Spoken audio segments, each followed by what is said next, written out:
चलो जी, open your bare acts to gifts. सबसे पहले हमने क्या कवर आउट करा है? 10-11. So now to prevent boredom we come here. अब होगा क्या? सी 12-13 वही कंडीशंस चलती रहेंगी. 13-14 basically on Monday there will be no class Kulsum ma'am की. I will have to take back to back classes क्योंकि मैं वो टॉपिक तब तक नहीं छेड़ रहा क्योंकि मैं उसको आधा नहीं छोड़ सकता बीच में. वो अनबॉर्न वाले जो सारे सेक्शंस हैं ऑलमोस्ट 13 से लेके 18 वगैरह तक, they need to be covered back to back. वो इंपॉर्टेंट टॉपिक है, वहां से एक one short question almost pops up. ठीक है जी, तो आज हल्के वाला टॉपिक कर लेते हैं, गिफ्ट.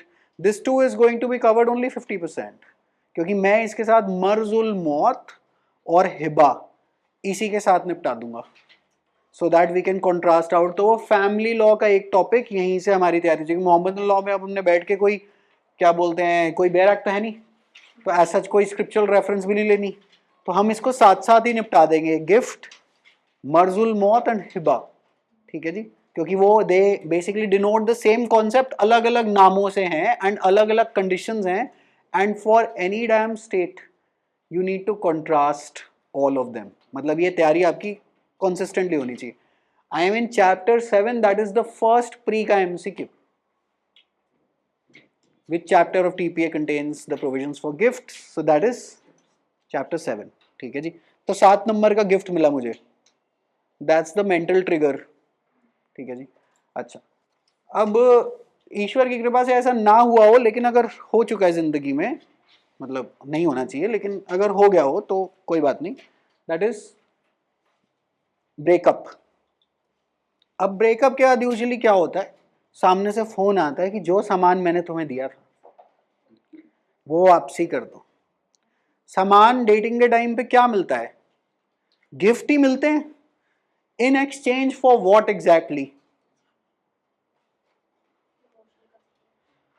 हाँ बोलो बोलो, कॉन्फिडेंस से हाँ बोलो. क्या? इमोशनल कंसिडरेशन है ना. अच्छा, लॉ में गिफ्ट में consideration is only recognised as pecuniary consideration. ठीक है जी, तो for natural love and affection. लेकिन वैसे मतलब एक वैसे बड़ी बदतमीजी की बात है, मतलब आदमी कहता है रिलेशनशिप ओवर हो गई है, मेरा सामान, क्या था वो गाना, मेरा कुछ सामान तुम्हारे पास पड़ा है, हैं ले जाओ उसको यहाँ से. अजीब आदमी. तो गिफ्ट एक्चुअली गिफ्ट था, मतलब वाकई में टेक्निकली स्पीकिंग गिफ्ट था, या तुम जब तक मेरे से बात करती थी तब तक तो सब बढ़िया था, अब गिफ्ट की मेरी वापसी. वो टेक्निकली स्पीकिंग लेमैन लैंग्वेज में तो गिफ्ट नहीं था. मान लो आपने सामने वाले को गिफ्ट दिया और आपको उसके एक्सचेंज में 1 रुपया भी वापस आ गया, वो गिफ्ट नहीं है एज पर लॉ. क्यों? क्योंकि कंसिडरेशन फ्लो आउट हो रही है. Law does not recognise natural love and affection as consideration. And gift के अंदर लॉ से इसकी कोई कंसिडरेशन होनी ही नहीं चाहिए, हो ही नहीं सकती. भाई होनी भी नहीं चाहिए. वैसे ये जो मांगने का जो स्यापा है जो लोग करते हैं, I think it is the cheapest tactic that you can play out. और एक्चुअली इससे आपकी इंटेंशन रिवील होती है कि देखो सामान तुम्हें तब तक दिया था, या ये क्या बोलते जब तक तुम फोन पे थे या नहीं थी. अब तुमने ये हमें सर्विस देनी बंद कर दी है तो हमारी कंसिडरेशन वापस करो. यही कह रहे हैं ना एक तरह से आप. इट इज द चीपेस्ट हरकत that one can do. What is the consideration that you have paid in college? The fees. And what is the consideration that they are giving you? The service for education. Same thing applies to this class as well. Consideration is the fees. In exchange मेरा प्राण और समय जीवन का जा रहा है, मेरा प्राण और समय जा रहा है. If I were purely a businessman, मैं क्या करता हूँ, like अगर if I were trading on goods, मैं कहूँगा ये सैमसंग वालों ने बनाया है, मैं इस पे अपना 10% रख के आपको आगे फॉरवर्ड कर दूंगा. I have done pure business. मैंने यहाँ पे अपना प्राण और जीवन लगाया है. टेक्निकली स्पीकिंग ये बात अलग है क्योंकि अब मैं बोल कर और एक्सचेंज कर रहा हूँ ना. It's a service. What is a gift? मतलब नहीं ज़्यादा महंगा है लेकिन कोई बात नहीं, ऐसे पकड़ा दिया और जा सिमरन जा, जी ले अपनी जिंदगी, प्रोवाइडेड दैट कि मैं कभी वापस ना मांग लूँ. जो लोग आजकल उल्टी हरकत करना शुरू हो गए. So that is purely a gift. ठीक है जी. अच्छा, now before we start out on gifts, always remember anything under TPA has to get matched or has to meet the criterion for section. हाँ ये उनको व्हाट्सएप कर दो मेरे ही फोन से, फोटो खींच के भेज दो या जो मर्जी करना, ये लो। ऑनलाइन वाले देखेंगे क्या हो रहा है, जो है देखते रहे। पहले तो मैं काट वाट देता था, अब तो वो भी नहीं करता, उसमें 4 घंटे और लगते हैं एडिटिंग में। अच्छा, सेक्शन 5 में अगर देखिए गिफ्ट तभी हो पाएगा जब वो जो भी चीज के ऊपर ये सारा क्रियाक्रम चल रहा है वो प्रॉपर्टी की डेफिनेशन के अंदर फिट बैठनी चाहिए टीपीए में, और ट्रांसफर उस चीज का हो लेना चाहिए। तो वो सेक्शन 5 से कंप्लायंस आपको चाहिए, और फिर आपको सेक्शन 6 से कंप्लायंस चाहिए कि वो ऐसी चीज हो जो नॉन ट्रांसफरेबल ना हो, क्योंकि gift is a transfer of a property. अब आप कहेंगे अभी तो आप कह रहे थे गिफ्ट तो गिफ्ट होता है, ये ट्रांसफर ऑफ प्रॉपर्टी क्या है? भाई गिफ्ट के अंदर आप ट्रांसफर क्या कर रहे हैं, एक पॉइंट से दूसरे पॉइंट पे जा ही तो रहे हैं, so that is a transfer of property ही गिनूंगा मैं लीगली। तो हर केस लॉ में क्या होगा, सोच के देखिए, हर केस लॉ में गिफ्ट के ऊपर लड़ाई अगर हुई तो किस बात पे होगी कि भाई ये ट्रांसफर पूरा हुआ था कि नहीं हुआ था, whether the property was transferable और नॉट, या whether all the conditions of a gift were complied with और not. It is as simple as that. और अगर गिफ्ट हुआ तो सामने वाले को वापसी देना है, अगर या वापसी, चलिए एक सिचुएशन थोड़ी सी और कुकअप करके सोचते हैं। गिफ्ट ऐसे किस केस में होगा, तो एक कंडीशन गिफ्ट की ये है कि gift has to be accepted. Gift there has to be, अगर एक्सेप्टेंस नहीं है तो वो गिफ्ट नहीं है। तुक्का मार के कुकअप करके बताइए ऐसी कोई सिचुएशन, अपने आप से, लॉ वॉ छोड़िए, कि ऐसा क्या, ऐसी कौन सा केस होगा जिसमें गिफ्ट हानिकारक हो गया आपके लिए, और ये एक्सेप्टेंस की कंडीशन डाली क्यों रखी है? इमूवेबल प्रॉपर्टी लेके बताना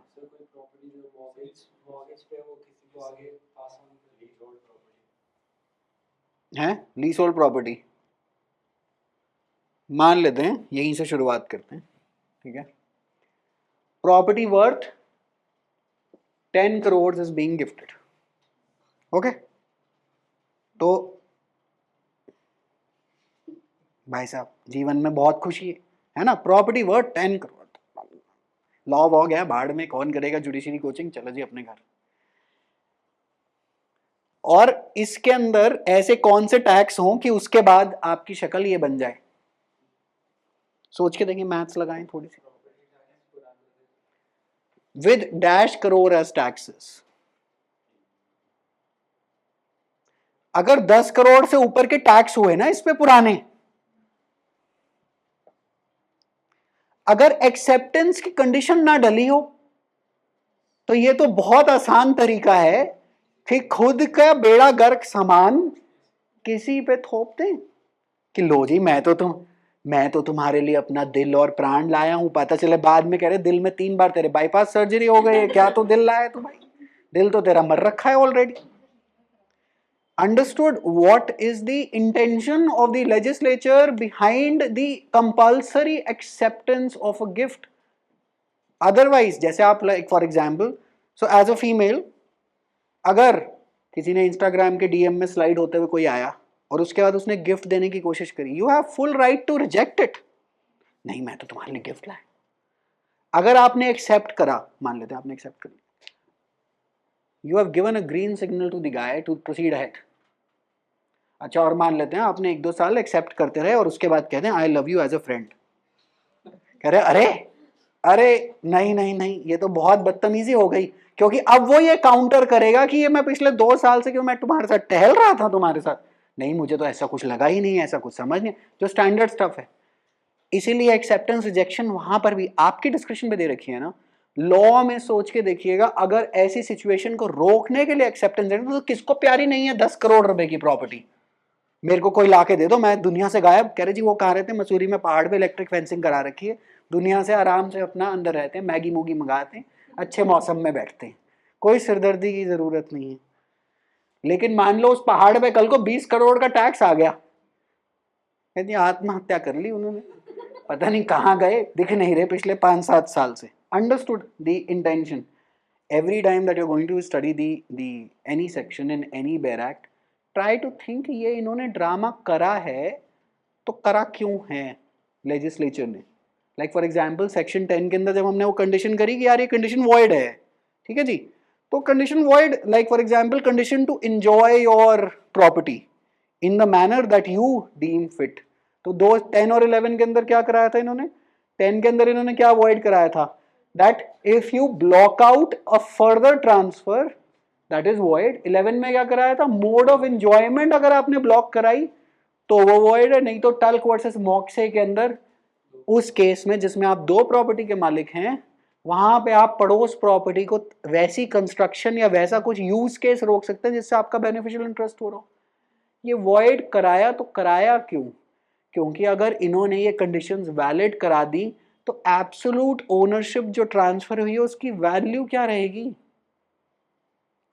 जिस दिन, अभी तो नहीं, थोड़े टाइम में जैसे जैसे ये इंटरैक्शंस बढ़ती चली जाएंगी, what I want you to do is to keep an eye out as to why have they written the law like this, because the moment you start understanding it, mains में जब analytical fact based question आएगा ना, weather law वाला पढ़ा हो या ना पढ़ा हो, आप टैकल जरूर कर देंगे एज अ जज। आई एम नॉट सेइंग कि study jurisprudence on a PhD level so that you become a better जज, वो बात की बातें हमारे सिलेबस में नहीं है। कह रहे रुक जा, ऑस्टिन वॉस्टिन बाद में देखेंगे, इंटरव्यू के स्टेज में आपको थोड़ी बहुत जूरिस्प्रूडेंस तो पता होनी चाहिए। पता चले सामने वाले ने वो ऑस्टिन या वो ग्रंड नॉर्म के बारे में पूछ लिया और आप कह रहे ये क्या होता है, कह रहे ये कब, ये तो कराया नहीं इन्होंने हमें, तो तब की जरूरत होती है। लेकिन कहीं लिखवा नहीं रहे पेपर में as such, but you need to know law from all of its angles and then you need to know कि ये सेक्शन लिख तो दिया इन्होंने, ये लिखा क्यों है। Like for example acceptance of gift, अब समझ में आ गया, because it can be a dangerous gift. और सामने वाला कह रहा नहीं मुझे तो चाहिए ही नहीं, वो कह रहा अरे गिफ्ट दे रहा हूँ, मैं तो डोनर हूँ, तुम डोनी हो गया गिफ्ट। ये लो जी, सामने वाले पे 4 लिटिगेशन के केस और लग गए। इसीलिए लोग प्रॉपर्टी में स्पेशली लाइक, तो 90% of the cases are removable property only, right. इसीलिए लोग property transactions they want to do it as slow as possible, because the probability of things going wrong at any damn stage are nearly sky high। इसीलिए आपके पिताजी वगैरह जब भी आप उनको ज्ञान देना कि अरे आपने ऐसे कर लिया होता, दादे ने हमारे ऐसा कर लिया होता, वो वाली जमीन बेच दी इन्होंने, आज हम इतना, इतना आसान नहीं है। Property transactions are the toughest transactions to handle because the amounts are insanely high and the law is quite complex on it as well. ठीक है जी, so we are in chapter 7, now we come to our bare act.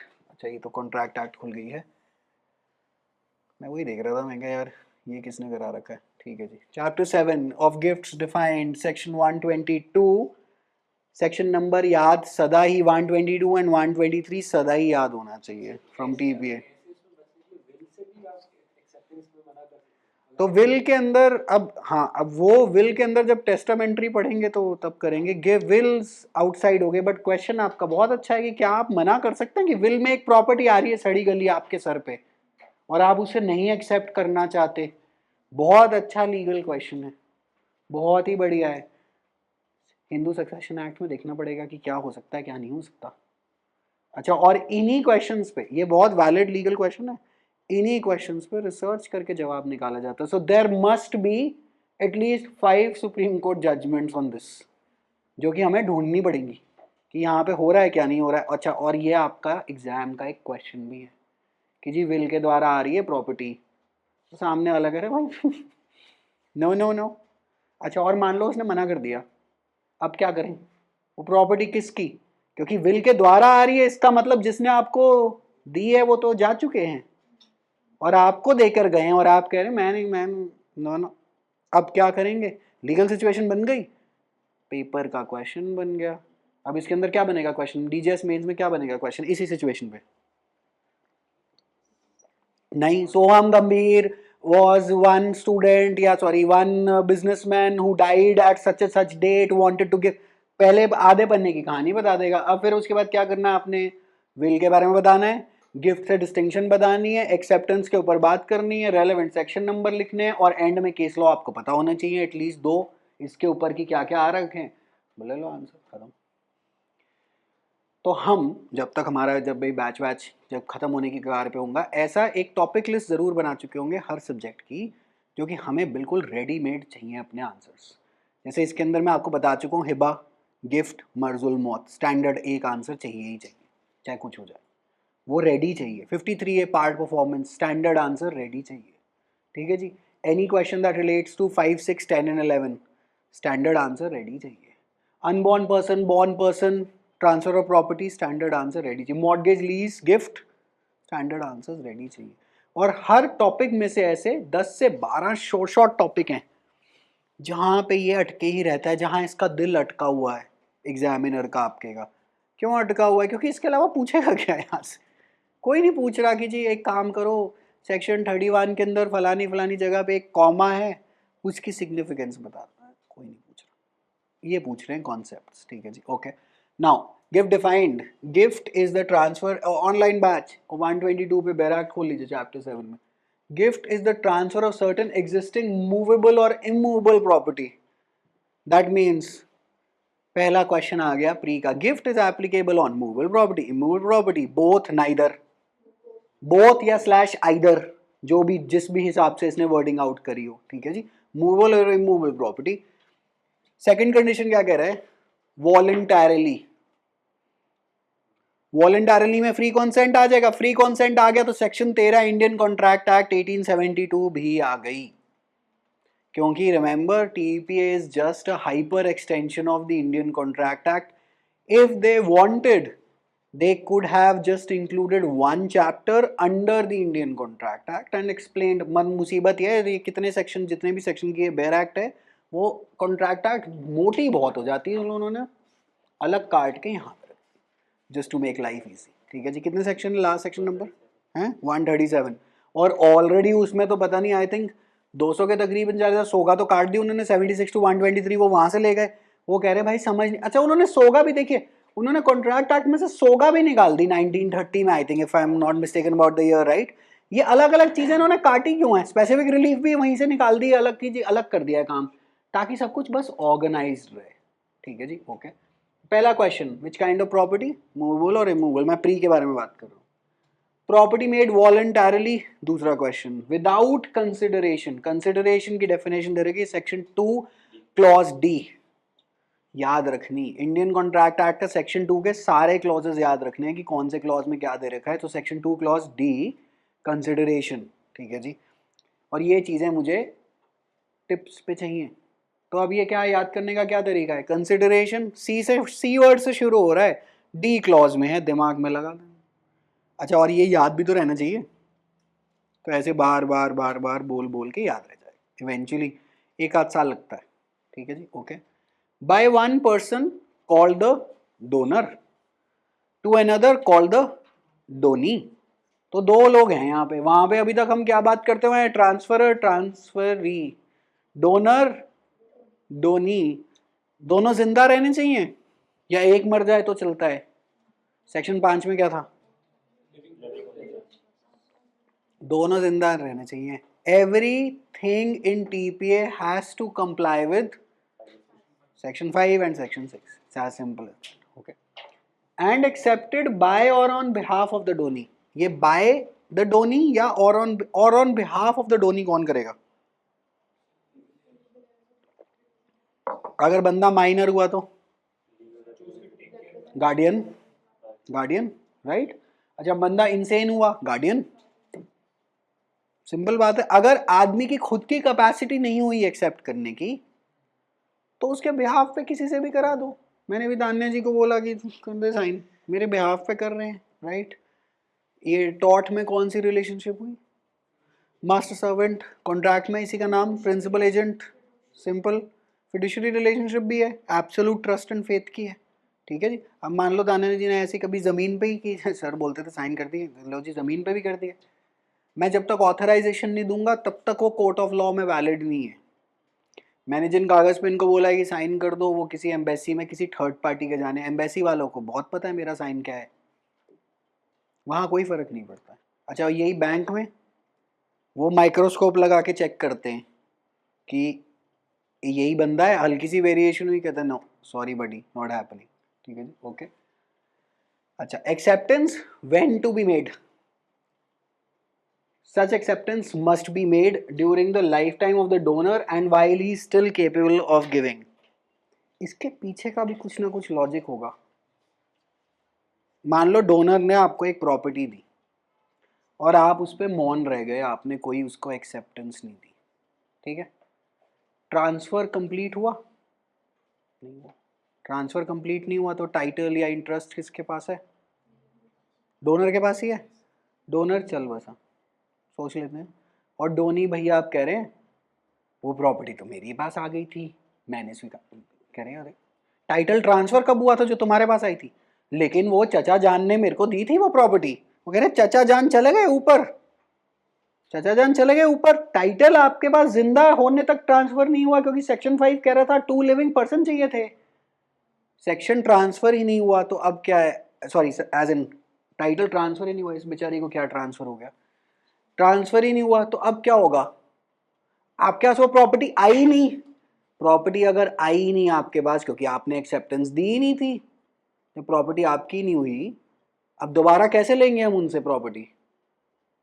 वो तो गए, property अपनी साथ ही ले गए। अब टाइटल कैसे जाएगा आगे? या तो विल बना के गए हैं या इंटरस्टेट ट्रांसफर हो जाएगा। It's as simple. Understood? Understood कि यहाँ पे क्या हुआ है क्या नहीं हुआ है, ठीक है जी, ओके आगे चलते हैं।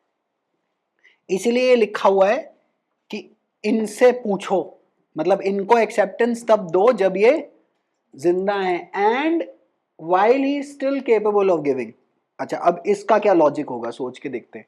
What must be the intention of the legislature behind it? हाँ, सिंपल फंडा है।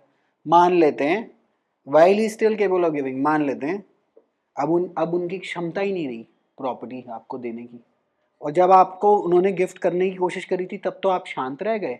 अच्छा अब वो किसी होशो हवास में ही नहीं है, आदमी वृद्धता आ गई है उस पर, या वो बुजुर्ग हो गया इतना कि अब उसे समझ ही नहीं है, ठीक है जी। और अब आप कह रहे हैं 5 साल बाद जब गिफ्ट हो चुका एक्सेप्टेड, वो कह रहे हैं मैंने कब दी, मेरे को तो याद ही नहीं। वो ये भी तो कह सकता है, कह रहे हैं वो डिमेंशिया हो गया जी मुझे। अरे तुम कौन? कह रहे आपने मुझे गिफ्ट दिया था। कह रहे नहीं मैं नहीं जानता इसको।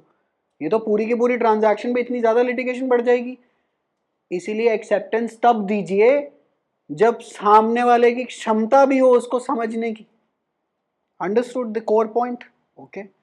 If the donee dies before acceptance the gift is, अब डोनी ही चला गया, डोनर ने तो प्रॉपर्टी दे रखी थी और डोनी ने एक्सेप्टेंस ही नहीं दी, टेक्निकली स्पीकिंग मर गया या मना कर दिया, बात तो एक ही है, द गिफ्ट इज वॉइड। तो वॉइड के ऊपर एक स्टैंडर्ड क्वेश्चन बन जाता है कि अलग अलग फैक्टर्स दे देते हैं प्री में, लाइक फॉर एग्जांपल आरजेएस में जहां पे टीपी अगर है प्री में, तो वॉइड गिफ्ट के ऊपर certain condition, which of the following conditions is applicable on on valid gifts, उसके अंदर वॉइड के ऊपर एक ये आ जाएगा। Do you understand how the question is being framed? So you need to comply with the section. अगर concept clear है तो प्री में करेक्ट आंसर आप इस टॉपिक पे like for example mark out करके आएंगे। ओके आगे चलते हैं। Transfer how affected for the purpose of making a gift of immovable property. Immovable property के बारे में बात हो रही है, मूवेबल छोड़ दी इसने, ठीक है। The transfer must be effected by registered instrument under which act? Registration act 1908 सेक्शन 17 के अंदर कंपलसरी मैंडेटली रजिस्ट्रेबल है gift deed. Without registration sorry not happening. Of gift of which kind of property? Immovable property, ठीक है जी, okay immovable property. The transfer must be effected by a registered instrument signed by or on behalf of the donor and attested by at least 2 witnesses. Pre का set standard question, how many witnesses do you need for a gift deed? 2. Exam anxiety में वैसे तो देखिए, वैसे तो आपको 2 याद रहेगा, लेकिन एग्जाम एंग्जाइटी में याद होता है अरे गिफ्ट के बारे में स्पेसिफिकली पूछ रहा है, क्या पता 5 ना हो, क्या पता 6 ना हो, नहीं 2 ही चाहिए, 3 नहीं चाहिए, 2 चाहिए, ठीक है जी, okay. For the purpose of making a gift of movable property, the transfer may be effected by a registered instrument signed as aforesaid or by delivery. तो guess what? Pre का question क्या है? ये स्टैंडर्ड लाइन लिख देगा, for the purpose of making a gift of movable property the transfer may be effected by option 1 registered instrument, option 2 delivery, option C either, option D एक और option बना देगा, आइदर इज द करेक्ट, ठीक है जी। That's how you crack pre, okay. Such delivery may be made in the same way as goods sold may be delivered. Such delivery, what is such referring to?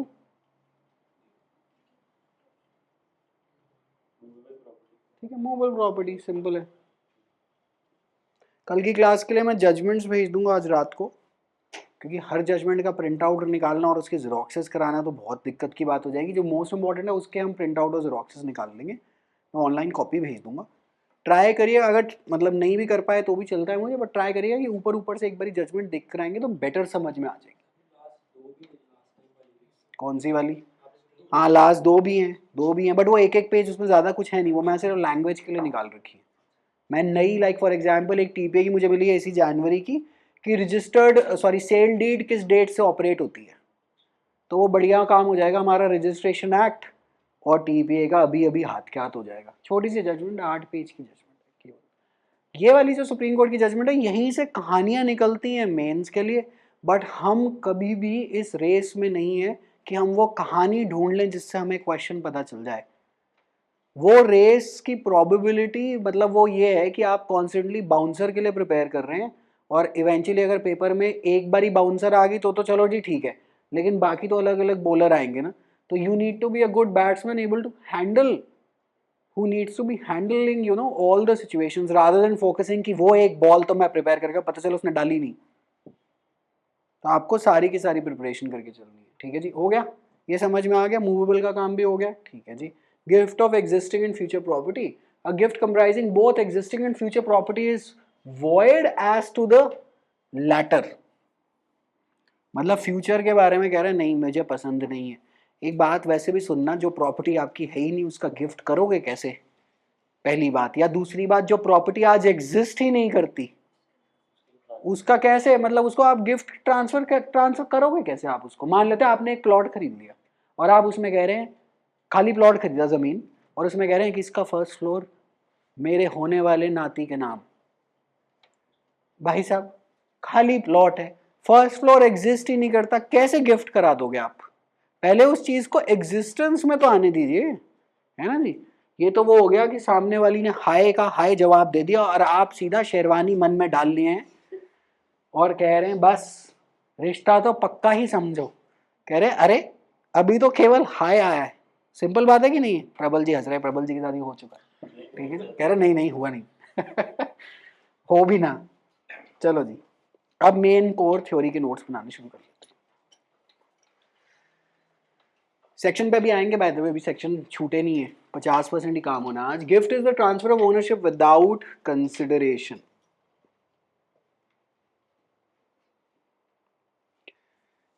Gift is the transfer of ownership without consideration. Transfer without consideration is known as a gratuitous transfer. Gratuitous की spelling gratuitous, gratuitous transfer.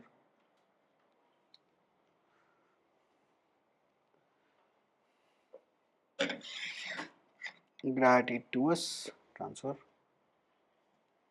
Okay. अच्छा, a gratuitous transfer में GT लिखा हुआ है basically. Wherever I write GT, it is a gratuitous transfer. What is gratuity, by the way? Like gratuity is what? या gratitude? All are flowing from the same word. Gratuity दी जाती है, लेकिन gratuity चलो job नहीं, अंग्रेजी में शब्द, अंग्रेजी में लो तो ग्रेटिट्यूड. और ग्रेटिट्यूड क्या होता है? मान लेते हैं आपने एक जलती बिल्डिंग में जाके एक बच्चे को बचा लिया. The parents will be basically have a feeling of gratitude towards you कि जी अरे आप इतने महान व्यक्ति, आप पागल आदमी जो अंदर घुस के आपने ये काम कर दिया, और आपने पहले ही अनाउंस करा था कि 50,000 रुपये लूंगा. आप मारवाड़ी आदमी कह रहे पैसा पहले लूंगा, तो फिर क्या हो गया. अब आपने अब आपको ग्रेटिट्यूड मिलेगा या पैसा मिलना चाहिए? पैसा मिलना चाहिए, राइट. वगैरह ग्रेजुएट, इसका क्या करूंगा मैं. गिफ्ट में क्या है, विदाउट कंसिडरेशन है, तो therefore it is a gratitude transfer कि हम आपके बहुत आभारी हैं कि आपने हमारा ये काम कराया, right. That is what a gratuitous transfer is. Okay. Now, gratuitous transfer may be between two living persons or maybe even after the death of a transferor. between two living persons or after death of a transferer. Canon वाला camera कह रहा है पिछले 1 साल पहले खरीदा था, अभी तक तो जीवन में बहुत ही मौज थी, अब तो ये पीछे ही पड़ गए हाथ धोकर. देखो, gratuitous transfer may be between two living persons or it can be even after the death of a transferer. कैसे? Will से. A gift is a kind of gratuitous transfer. So gratuitous transfer main heading हो गई basically. अगर मैं Venn diagram बोलूं, Venn diagram बना लेते हैं. गिफ्ट कहाँ आएगा? यहाँ आएगा, यहाँ आएगा.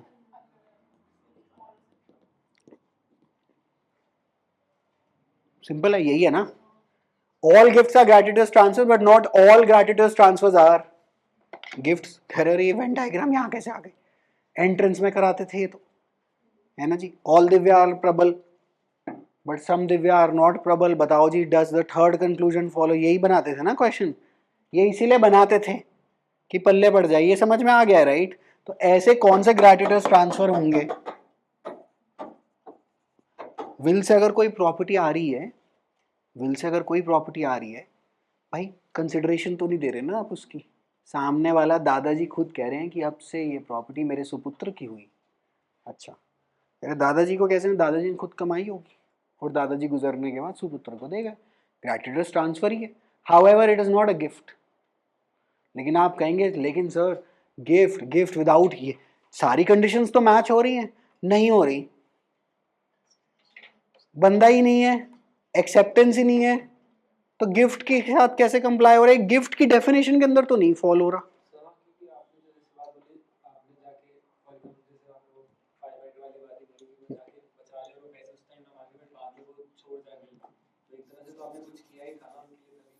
बिल्कुल सही बात है.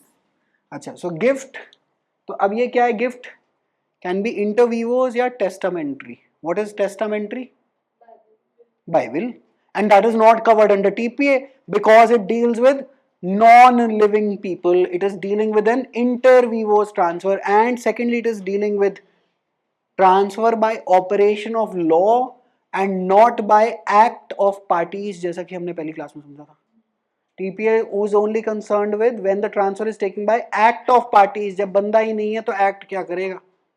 और मेनली ये जो एक्ट ऑफ पार्टीज है, ये जो एक्ट है कि कागज बनाओ, रजिस्ट्रेशन एक्ट के अंदर ये वाली सारी एक्ट फॉल आउट कर जाती है. ये कहीं लिखना नहीं है बाय द वे, ये सिर्फ अपने दिमाग के अंदर समझ लेना है. ठीक है जी, okay. Inter vivos, a testamentary, therefore under TPA, like for example, inter vivos will comply with section 5. Therefore gift, inter vivos gifts are covered under TPA. और मैं कह रहा हूँ testamentary gifts are not covered under TPA. क्या ये बात clear है? ठीक है जी, ओके. आगे चलना. Testamentary gratuitous transfer is not covered under TPA. Inter vivos ये gratuitous transfer which is called as a gift is covered under TPA under chapter 7 section 122 123 till I think about 129. chapter 7 देखना कहाँ खत्म हो रहा है? 129 में खत्म हो रहा है. chapter 8 I think actionable claims आ जाते हैं. ठीक है जी, okay. A testamentary gift is called as a will transfer by operation of law and is outside the scope of this act.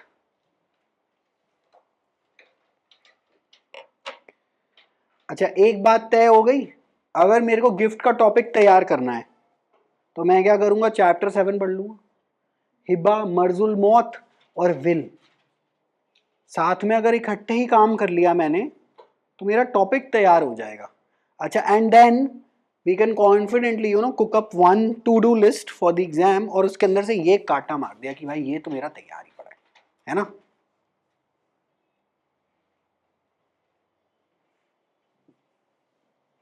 ताकि आप भी कॉन्फिडेंटली किसी को और को बोल सकते हैं कि हाँ भाई ये हमारा हो चुका. याद रखना, देखिए आपके भी सारे मित्र होंगे अलग अलग अकेडमीज में. ठीक है जी, बड़ी अच्छी बात है. जिसको जहाँ से तैयारी करनी हो वहाँ से करें. जब भी आप कंपैरिजन भी करेंगे ना, सिर्फ टॉपिक्स पे करिएगा कि भाई मेरे यहाँ ये वाला टॉपिक मेरा तो रेडी है. ठीक है जी. अच्छा, मान लेते हैं आप किसी के साथ मिल के पढ़ रहे हैं और मान लेते हैं वो दूसरी अकेडमी में है, कोई बात नहीं, अपने भी नोट्स ले लो, सामने वाले की. अगर वो अगर कोऑपरेटिव व्यक्ति है तो देख लो, अगर आपको सामने वाले में से कुछ पसंद आ रहा है तो अपने नोट्स में ऐड कर दो, सामने वाले को आपके नोट्स में से कुछ पसंद तो सामने वाला ऐड कर ले। It's as simple as that. ठीक है जी। क्योंकि मेनली भाई आज अगर 122 123 मैं पढ़ा रहा हूँ तो ऑफ कोर्स ऐसा तो हो नहीं सकता ना कि कोई और टीचर जब गिफ्ट पढ़ाएगा तो 122 123 तो वो भी पढ़ाएगा, क्योंकि लॉ तो वहीं का वहीं है। तो आप ऐसे करके अपने नोट्स, अगर कोई ये काम आपके साथ करे, अच्छा और मान लेते हैं नहीं जी हमारे वहाँ तो जी टीपीए में इतना कुछ करा है, ये करा है, वो करा है, अच्छी बात है, आप कहें जी मेरे तो यहाँ तो गिफ्ट हो गया है, मेरा ये टॉपिक तैयार है, उसके साथ साथ हिबा हो गया, उसके साथ मर्जुल मौत हो गया, लेकिन नहीं हमारे वहाँ तो 6 महीने बाद फैमिली लॉ में करें, वो उनके वहाँ की बात होगी, हमारे यहाँ की बात अलग स्टाइल है, सिंपल है, हर किसी की पेडागोजी अलग है, that is methodology of teaching is different. ठीक है, ओके ये लिख लिया। ओके 129 कह रहा है saving of donation mortis causa and Mohammedan law, nothing in this chapter, which chapter are we in 7, related to gifts of movable property made in contemplation of death। देखो specifically इसने क्या कर दिया, movable property made in contemplation of death. ठीक है जी, और shall be deemed to affect any rule of Mohammedan law, as usual इसने मोहम्मदन लॉ को छोड़ दिया। Saving of donations mortis causa, mortis mortuary, so it deals with death basically. Mortis, anytime the word mortis pops up, no, that means someone's either about to die or dying, like at that moment, so that is mortis। mortis causa मतलब cause, death के चक्कर में किया हुआ gift is mortise कॉजा, simple बात है। तो क्या कह रहा है सेक्शन, क्या कह रहा है, saving of donations mortis causa, nothing in this chapter related gifts of movable property made in contemplation of death और shall be deemed to affect any rule of Mohammedan law. दो चीजों के ऊपर गिफ्ट की प्रोविजंस नहीं apply हो रही, कौन सी, मोटिस कॉजा और मोहम्मदन लॉ। मोहम्मदन लॉ में गिफ्ट का नाम इज हिबा, HIBA। ठीक है जी, so gift made under apprehension of death is known as, और रादर नोन एज तो नहीं कह सकते, gift made under apprehension of death mortis causa, सिर्फ इतना लिख लीजिए, मोटिस कॉजा। ठीक है जी, and it this is excluded in Mohammedan law, it is known as मर्जुल मौत। मौत आ गई है ना जी, वो तो सिलेबस देख के सबको आई जाती, मर्ज उल मौत है ना, गिफ्ट अंडर मौत। So this is interpreted as a will under Mohammedan law, कि मतलब मर्जुल मौत का जो गिफ्ट है वो एक्चुअली आपको विल के द्वारा मिल रहा है, गिफ्ट नहीं है। ठीक है जी, एंड हिबा, हिबा के ऊपर गिफ्ट की प्रोविजंस एप्लीकेबल नहीं है। इसका मतलब हिबा की जो प्रोविजंस होंगी ना, वो जो हमारा जो चैप्टर 7 है उससे कुछ कुछ कॉन्फ्लिक्ट में होंगी, मतलब वहां कुछ अलग होगा जो टीपीए से पूरी कंप्लायंस में नहीं होगा। ढूंढ लेते हैं कि क्या अलग होगा और टेबल बना लेंगे, गिफ्ट अंडर टीपीए वर्सेस हिबा, एज सिंपल एज दैट। क्या चीज, बेसिकली पहला एक्सक्लूजन इज मोटिस, दूसरा एक्सक्लूजन इज मर्जुल मौत एंड हिबा। मोहम्मदन लॉ के अंदर बेसिकली मैंने मोहम्मदन लॉ को एक्सपैंड करा है और मोहम्मदन लॉ में 2 पॉइंट ले आया हूँ, मोटिस कॉजा एंड हिबा। ठीक है जी,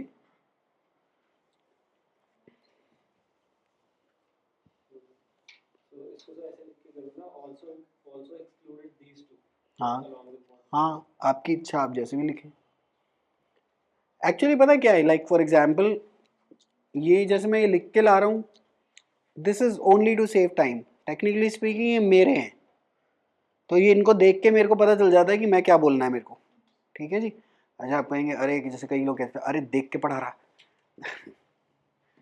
अगर मैं ये गायब कर दूँ ना, मुझे लगता है मेरे को 5 साल लग जाएंगे, अगर लिख लिख के पढ़ाना पड़ेगा मुझे, साथ साथ डिक्टेशन देनी पड़ेगी, ना ना ना, time is of essence of what is life, it's time. Let us say the academy was in Gurgaon and let us say that you are based in Delhi, मुझे नहीं लगता आपको कभी आना चाहिए, मर जाएंगे आते जाते। जीवन के अगर दिन के 4-5 घंटे सिर्फ ट्रैवलिंग में निकल गए तो तैयारी करेंगे कब। दैट इज वाई आप नोट करेंगे सारी अकेडमीज मोस्टली एक ही एरिया में होती हैं, इसीलिए कि लोकेशन चाहिए होती है। अब मैं आज खोल लूँ जी, मैं तो बैठूंगा गुड़गांव में सेक्टर 50 में, मुझे तो नहीं लगता एक भी आदमी उठकर आएगा वहां पे इतनी दूर, अनलेस एंड अनटिल सारा स्टूडेंट गुड़गांव में ही बैठा है। It's as simple as that. That is why, अच्छा, और like for example, let us say that I take this academy to Connaught Place. The rents is going to shoot up to like 5 odd lakh rupees. क्यों Connaught Place वाले इतना ज़्यादा rent क्यों मांगते हैं? जगह सेंट्रली लोकेटेड है, student चाहे जहां मर्जी से हो, राजीव चौक तो आएगा ही आएगा, मेट्रो में पहुंच जाएगा ही आपके पास, इसीलिए आप बिजनेस ज्यादा कर पाएंगे, इसलिए आपका किराया ज्यादा है। It is as simple as that. यही ऑफिस अगर यहाँ यूनिवर्सिटी विश्वविद्यालय के वो नहीं आजकल खुले, वहां पे वो कारीगरी पिन कोड, क्या वो जो रेस्टोरेंट जो फैकल्टी ऑफ लॉ के वो बाहर, वो जो बनारसी दास स्टेट में यूनिवर्सिटी मेट्रो स्टेशन के बिल्कुल साथ में ही है, वहां पे सेम जगह का किराया 3 लाख रुपए होगा। क्यों? मेट्रो है। कह रहे मेट्रो होने से रेंट कैसे बढ़ गया? आपके लिए आपका बिजनेस बढ़ जाएगा, अगर आप वहां बैठेंगे तो आपका बिजनेस बढ़ जाएगा। It is as simple as that.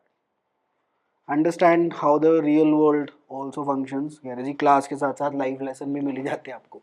अच्छा जी, डोनर के ऊपर टिप्पणी लिख लेते हैं।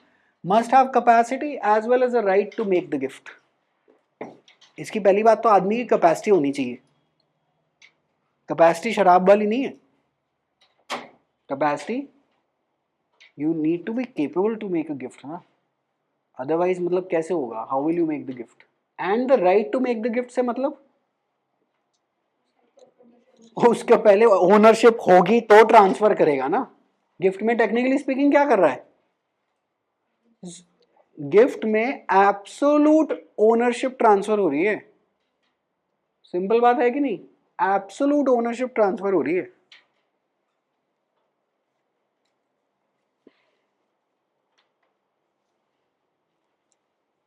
तो अगर एब्सोल्यूट ओनरशिप ट्रांसफर हो रही है, इसका मतलब एब्सोल्यूट ओनरशिप उसके पास होनी भी तो चाहिए भाई के पास, है ना? उसके बिना कैसे हो जाएगा ये काम? ठीक है जी, okay. So must have capacity as well as a right to make the gift.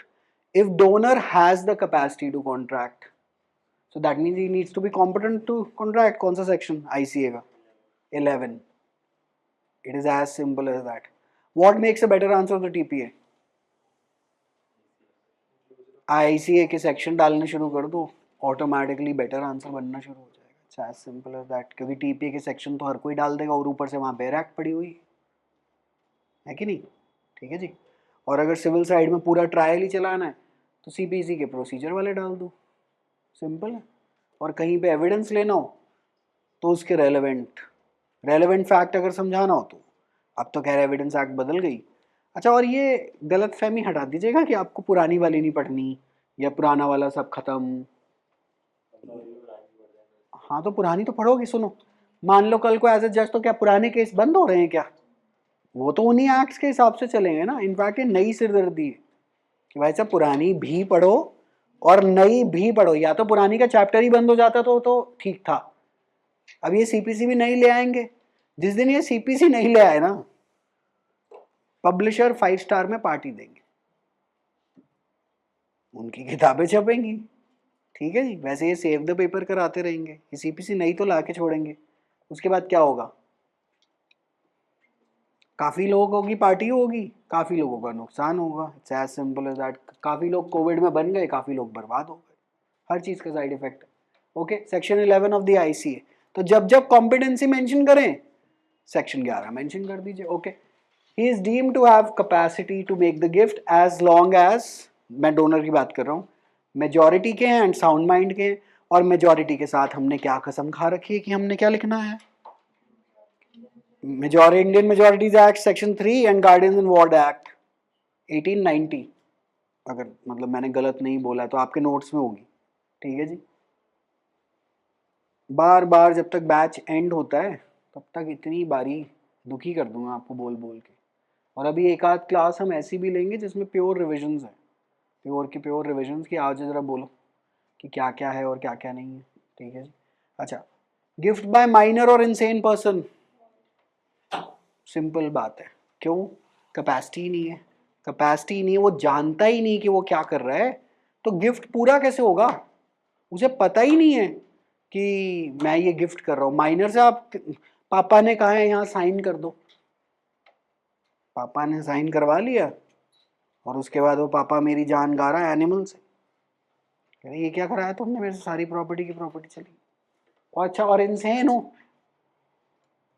Intention of the legislature to block out these two cases कि सामने वाले को पता ही नहीं है कि वो क्या कर रहा है, तो हम क्यों करने देंगे? क्योंकि अगर पता नहीं है, इससे क्या होगा? अच्छा मान लो ये अलाउ कर देते हैं, what will be the net effect? that the legislature is concerned with, by the way, not anything else. What is the legislature be, मतलब legislature को क्या पीड़ा होगी अगर उसने ये अनाउ कर दिया तो? Litigation will shoot through the roof. इतने केस लगने शुरू हो जाएंगे कि courts will be overwhelmed. आधा time law is preventing you to come from court कि ऐसा लिखो कि इनका भारो भारी काम हो जाए, इनको यहां ना आके लड़ना पड़े. क्यों ना आके लड़ना पड़े? तो ये आपस में निपटा लें, सिविल साइड पे एडीआर के थ्रू निपटा लें, लॉ के द्वारा सब कुछ अपने आप निपटा लें. हम किससे कंसर्न रहे? क्रिमिनल से. और अगर इंसान इतने ही शरीफ होते तो क्रिमिनल होते ही क्यों? है कि नहीं? अगर इंसान इतना ही शरीफ है तो क्रिमिनल लॉ है ही क्यों? प्रेमोदा देवी, PREMODA देवी वर्सेस सावित्री देवी, हाँ, SABITRI देवी, Savitri Devi. AIR 2015, GAU 29. GAU क्या हुआ? गुवाहाटी हाईकोर्ट. सिंपल है. अच्छा, गुवाहाटी हाईकोर्ट के साथ एक और चीज हो गई. गुवाहाटी हाईकोर्ट, वैसे अगर आपको पता हो, Guwahati high court perhaps has the largest territorial jurisdiction in the country. Punjab and Haryana high court has jurisdiction of Punjab and Haryana. Fun fact of life है, लीगल स्टैटिक जीके का पोर्शन है. गुवाहाटी, अभी लीगल स्टैटिक जीके भी तो करनी है प्री के लिए. It covers the states of Assam, Arunachal Pradesh, Nagaland, Mizoram. बाप रे, सबके लिए एक ही आदमी है Guwahati high court. So largest territorial jurisdiction in the country है इनके पास. इतना एरिया कवर करते हैं तो इसका मतलब गुवाहाटी में वकालत तो ठीक चलती होगी. सिंपल बात है, काम है यहाँ पर, है कि नहीं? अच्छा, और मान लो कल को अलग अलग ये वाले स्टेट्स के हाई कोर्ट बनाने की कोशिश की जाए, सबसे पहले विरोध कौन करेगा? Guwahati high court bar association. कह रहे हमसे काम आ, तुम आधा करा रहे हो, 1/4 करा रहे हो. 1000 बार ये आइडिया प्रपोज हो चुका कि सुप्रीम कोर्ट की अलग अलग बेंचें बनाओ. एक मेन प्रिंसिपल बेंच दिल्ली में, बाकी 4 अलग अलग जोनल बेंचेस जिसके अंदर टिपिकल मैटर्स और कॉन्स्टिट्यूशन बेंच के जो मैटर्स हैं वो केवल दिल्ली में करे जाएं. ब्लॉकआउट कर दिया जाता है ये आइडिया. कौन करता है? काम चले जाएगा सारा का सारा. सिंपल बात है भाई, जहां से रेवेन्यू आ रहा है. मान लो कल को ये क्या बोलते हैं, अभी इन्होंने एक इन्होंने ये लॉ लाए अभी, लीकेज ऑफ, पता नहीं क्या, लीक ऑफ कॉम्पिटिटिव एग्जाम्स. ये आपको पता होना चाहिए बाय द वे, प्री के लिए लीगल करंट अफेयर है. मैं अभी एक्ट का नाम भूल गया हूँ कि कॉम्पिटिटिव एग्जाम के लीक पे 10 साल की सजा और 1 करोड़ का फाइन, ऐसा करके कुछ अभी अभी अभी कानून हुआ. आई थिंक एक्ट पास हो चुकी है, हो गई है. तो ये किसको पकड़ने के लिए पकड़ा है, करा है इन्होंने? रेलवे के टाइम पे जो अभी जो रेलवे का आई थिंक कुछ हुआ था, कोई एक एग्जाम के अंदर कोई मॉडिफिकेशन, एक खान सर वगैरह पे FIR वगैरह करा दी थी इन्होंने, राइट? और उसमें वो सिलेक्शन के ऊपर कुछ हुआ था. एक्चुअली क्या है कि नीचे वाले एग्जाम्स में कोचिंग के पास पॉपुलेशन है बहुत, उनकी एक आवाज़ पे स्टूडेंट कुछ भी करने को राजी है. सरकार कहती है तो पावर बहुत ज़्यादा है इनके पास, और उन्होंने विरोध करवा दिया इतना बड़ा. अब एक, अच्छा, और कोई कानून का कोई डंडा है नहीं, क्योंकि एज सच ये कोई ऑफेंस है नहीं कि हम जी स्टूडेंट को कोई इशू समझाए. स्टूडेंट भड़क गया, उसमें हम क्या करें? उन्होंने पकड़ने की कोशिश करी बट ऑफ कोर्स नहीं पकड़ पाए, क्योंकि इतना मतलब केस नहीं है, इतना एविडेंस ही नहीं ले पाओगे आप, ट्रायल में कुछ भी नहीं हो पाएगा. हाउएवर अब क्या कर दिया है, इतनी बड़ी एक्ट पास कर दी, 10 करोड़ रुपए फाइन, 10 साल, ये वो. किसी को वाकई में इन्होंने जोर जबरदस्ती में भी पकड़ना हो, किसी बड़े कोचिंग वाले को पकड़ लेंगे इसके अंदर. That is how the state functions. State is Article 12 of the Constitution of India, 12 to 35, Part 3 fundamental rights में सबसे पहले डेफिनेशन ही स्टेट की दे रखी है, और स्टेट पे क्वेश्चन पूछता है ये बार बार. State is defined under article 12 as, सबसे पहला तो स्टेट आपका है parliament, that is largely legislature of the country. Secondly state legislatures, और तीसरा एक और है, बताओ सोचो क्या था? Local authorities, DDA MCD state. ठीक है जी. आर्टिकल कॉन्स्टिट्यूशन तो प्री तो मेरे को नहीं कोई टेंशन प्री पे, अब इनफैक्ट मेंस भी। अच्छा जी, आर्टिकल 12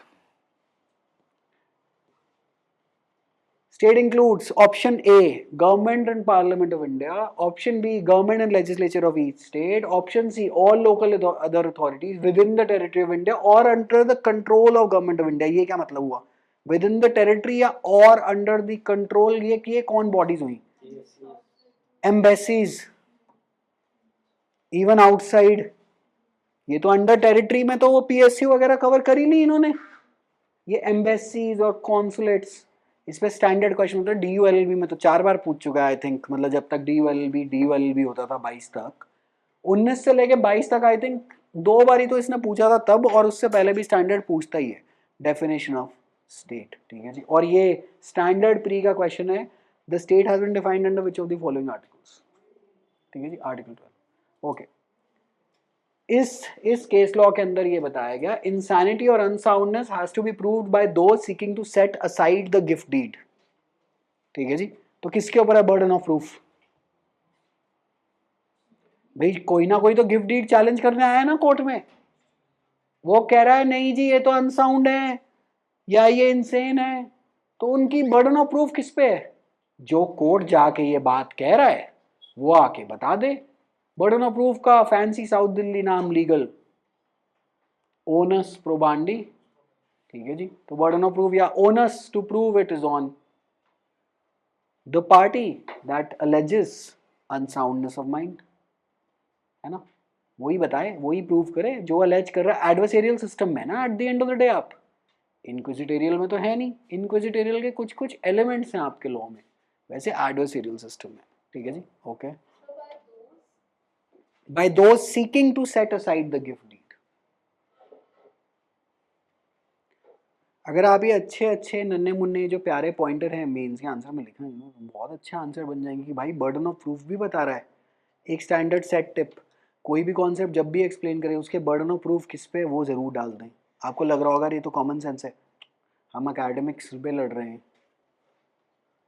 अभी वो यूपीएससी के किसी ने मॉक टेस्ट AIR 1 के किसी ने अभी मॉक टेस्ट पब्लिश करे थे ऑनलाइन, तो लोग उसमें आलोचना कर रहे हैं कि अरे क्या है तो कोई ऐसे की क्वालिटी नहीं है, ये नहीं है वो नहीं है। मेरा तो हर किसी बंदे को है बेटा ये एकेडमिक गेम है, गेम खेल रहे हैं हम यहाँ पर, कि ये क्या होता है रियल लाइफ में ऐसा थोड़ा होता है, ना होता हो ना होता हो। मैं पेपर खेलने जा रहा हूँ, मैं डिबेट में थोड़ा, उसकी उस बंदे की UPSC AIR 1 आ चुकी है, उसकी जिंदगी सेट है, तुम ट्विटर पे भौ भौ करते रहो, उसे क्या फर्क पड़ रहा है, वो कह रहा मेरा हो गया थैंक्स, मैं अगली 3-4 जनरेशन तो सेट ही है। ठीक है जी, और जीवन में इतनी बड़ी टैग वैल्यू मिल गई और ऊपर से ऑल इंडिया रैंक 1 आ गई वगैरह, मैं जैसा मर्जी ऐसे लिख के आओ, it work for me right. He is writing like a 6th grader, yes because that is the requirement of the exam। Shakespeare in English थोड़े ना लिख कर आएगा, पेपर में नंबर आ रहे हैं वो लिखेगा। Gift being transfer of ownership, the donor must have ownership rights in the property at the time of the gift. As simple as that, ये तो आई थिंक आपको लिखने की जरूरत भी नहीं है, अगर लिखना चाहते हो तो लिख लीजिए। Can a juristic person be a donor? Yes of course, be, go ahead, donate it, sorry gift मतलब गिफ्ट कर दीजिए। क्या है juristic person में, कौन कौन आ गया, companies firms institutions, gift deed से कर देंगे ट्रांसफर। हाँ ठीक है जी, हाँ जी, हाँ 3 ही हुए, हाँ जी बिल्कुल हुए। Can a university make a gift of land to someone else, to another university? अगर यूनिवर्सिटी ज्यूरिस्डिक्ट पर्सन है तो बिल्कुल, तो यूनिवर्सिटी के बिहाफ पे कौन काम करेगा, डीन या वीसी, वही आके साइन करेगा ना, and they need to be competent. Competency में of course if they are the dean the VC majority तो है। इनसेन माइंड या अनसाउंड माइंड नहीं होना चाहिए, जो कि आप अलेज करते हैं कि इनका है ना, मतलब स्टूडेंट को तो हमेशा ही लगता है। डोनी, एज वी स्टार्ट में आई थिंक आपके नोट्स में यही, donee need not be competent. Donee की कॉम्पिटेंसी वैसी कोई प्रॉब्लम नहीं है हमें, क्यों, क्योंकि डोनी को तो गिफ्ट मिल रहा है ना, he is not actually making any transfer. No, need not be competent to contract, competency of contract section 11। ठीक है जी, any person in existence at the time of the gift can be a donee, so that person has to exist at the time of the gift। और यही हमने unborn born वाला काम करना है अगली क्लास के अंदर, ठीक है जी। मैं वापस इसको यहीं से कनेक्ट आउट करा दूंगा, ठीक है जी, ओके।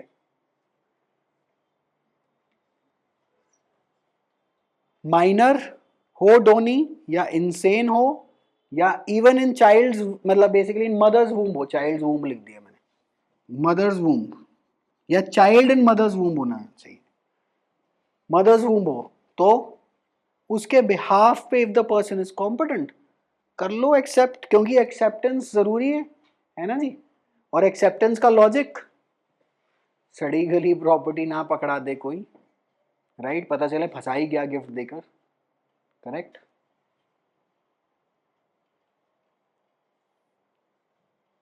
लोग रिलेशनशिप्स वगैरह में भी तो यही करते हैं ना, फंसाने की तो कोशिश करते हैं। गिफ्ट का फंडा क्या है? Natural love and affection. आहा, यानी बड़ी एकेडमिक बात कर रहे हो तुम। इसमें भी ये चाइल्ड मदर्स रूम वाले में भी आपको वो बिल वाला पॉइंट आ सकता है ना कि अगर कोई फॉर एग्जांपल ग्रैंडफादर हो गए, जब तक बच्चा है तब तक उनकी डेथ हो गई, बच्चा भी बना कर देके नहीं चाहिए। हाँ, तो फिर केस आएगा और उसी पे केस है, एंड गेस व्हाट, अगर केस आएगा तो क्वेश्चन है। ये कॉम्प्लेक्स सिचुएशन है, यही मेंस का क्वेश्चन है, क्योंकि सेट गिफ्ट के ऊपर तो शॉर्ट नोट लिखने को कौन सा स्टेट कहेगा? यूपी। डीजीएस क्या कहेगा? या तो जनरल लीगल नॉलेज में ऐसा कुछ पूछ लेगा, स्टैंडर्ड सेट, या इनफैक्ट सिविल लॉ 1 जहाँ पे भी है, लॉ 1 या लॉ 2 के अंदर जहाँ पे भी टीपी है, उसमें आपसे 5 मार्क का 10 मार्क का पूछ सकता है डायरेक्ट कॉन्सेप्ट पे, स्लैश ये जो आपने जो सिचुएशन को कप कर ली है, इसी की राम कहानी बना देगा, 2-3 कैरेक्टर ले आएगा कि कोई फलाना इस डेट पे मरा, तो बन जाएगा क्वेश्चन। इसलिए आंसर रेडी रख लीजिएगा, सिंपल है, ठीक है जी, ओके। धोनी में भी juristic person, can the donee also be a juristic person? या श्योर डोनी, बट याद रखिएगा donee has to be ascertainable. कल को आप ये नहीं कह सकते जी ये तो मैंने पब्लिक के लिए गिफ्ट कर दी, नहीं हो पाएगी। सामने पब्लिक के बिहाफ पे एक्सेप्टेंस कौन देगा आपको? मान लेते हैं आज आपने ये नागिया पार्क, गोल चक्कर पार्क, मैं कह रहा हूं मैं मेरा ही है, मैं पब्लिक को गिफ्ट कर रहा हूं, हाँ बड़े दानवीर कर्ण आदमी, हाँ पब्लिक को गिफ्ट नहीं कर सकते, क्यों? पब्लिक के बिहाफ पे एक्सेप्टेंस कौन देगा मुझे? पब्लिक है कौन, राइट? तो आप गवर्नमेंट को गिफ्ट कर दीजिए अगर आपको इतने ही शौक है तो। अच्छा, गवर्नमेंट में फिर अब किसी इंडिविजुअल एमपी को भी नहीं कर पाएंगे, जो भी कोई इनकी जो लैंड पूल की जो अथॉरिटी होगी, जो दिल्ली में डीडीए है, डीडीए को वापस जाके गिफ्ट कर दीजिए। डीडीए तो कभी मना ही नहीं करेगी जमीन वापस आ रही है, वो भी इतना बड़ा, तो उनके बिहाफ पे जो भी डीडीए का चेयरमैन होगा वो साइन करेगा या एक्सेप्ट करेगा, understood? So it has to be made to an entity, it cannot be made to the public at large, because the donee has to be an ascertainable person. You need to like, you have to be able to point out कि ये आदमी Downey है इस केस के अंदर, ठीक है जी, ओके, अंडरस्टूड, ओके।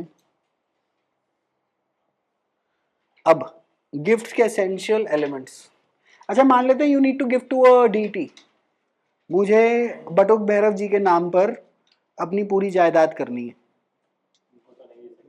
वो तो लिविंग पर्सन तो वो है नहीं लॉ के हिसाब से, मेरे लिए तो लिविंग ही है, लॉ के हिसाब से तो नहीं है, तो फिर उनका कोई महंत या उनका कोई रिप्रेजेंटेटिव या उनके नाम का कोई जो ट्रस्ट बना हो उसको पकड़ के, ताकि कल को डोनी वो उनके बिहाफ पे कोई एक्सेप्टेंस देने आएगा, जी हाँ जी हमें स्वीकार है।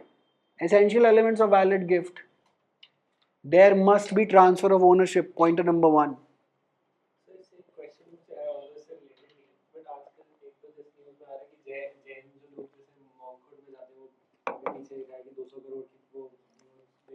हमें क्यों नहीं कंसिडर करते ये लोग, मेरा तो ये क्वेश्चन है। अच्छा हाँ, 200 करोड़ मतलब ये इनकी ट्रस्ट तो लेते ही नहीं होंगे, जैन में तो बिलीव ही नहीं करते जब इन सब। कौन बोलता है कि वो बिलीव नहीं करते इन सब में? कौन बोलता है कि वो सब किसी ट्रस्ट को अगर पैसा जा रहा है तो वो पक्का ही ले लेगा, वो तो एक्सेप्ट ही करेगा कि हाँ हम जन सेवा करेंगे, आप 200 करोड़ का एम्पायर कह रहे हैं आपको नहीं चाहिए, तो वो अच्छा वो डोनेशन दे किसको रहा होगा? आश्रम बिना बिना अर्थ के तो धर्म पॉसिबल ही नहीं है कलयुग में। अच्छा, और वो जो बता नहीं रहे ना, एक्चुअली वो न्यूज़पेपर की स्टोरी है, लाइक फॉर एग्जांपल मेरी नेटवर्थ 200 करोड़ की है, इमेजिन दिस, खैर होगी तो मैं यहाँ थोड़े ना खड़े होऊंगा, लेकिन अगर मेरी नेटवर्थ 200 करोड़ रुपए की है, खैर तब भी मैं पढ़ा ही रहूंगा, मैंने और करना क्या जीवन में, तो मैं क्या करूंगा? Like let us say that I want to get rid of that 200 crore रुपए, तो मैं क्या करूंगा? 200 करोड़ रुपए ऑफ कोर्स मेरे पास कैश कुछ तो होगा नहीं, जमीनों के अंदर ही वैल्यूएशन होगी कि मेरी फलानी जगह फैक्ट्री, क्या होगा? बेच दे। लेकिन बेच के तो पैसे फिर आ जाएंगे। गिफ्ट डीड बनवा दो, सामने वाले को ट्रांसफर करा दिया। अच्छा, आप किसको ट्रांसफर कराएंगे? या तो नॉर्मल दूसरे बिजनेसमैन को। मैं किसी का इतना फायदा तो कराने से रहा, तो मैं क्या करूंगा? ये मंदिरों के जो ट्रस्ट व्रस्ट हैं, आप कह रहे हैं मंदिरों को लेना देना नहीं बोलने के लिए। आश्रम किस पे, जमीन पे कैसे नहीं बनाएंगे? मतलब भौतिक दुनिया, तो भौतिक के अंदर तो आपको बनाना पड़ेगा ना। ऐसे तो वैसे वेरी फ्रैंकली दुनिया कह रहे जी दुनिया में रखा ही क्या, तो कह रहे तो आत्महत्या कर ले। अब दुनिया में कुछ रखा ही नहीं तो चले जाओ यहां से। अगर दुनिया इतनी खराब हो तो सब लोग जिंदा क्यों रहना चाहते हैं?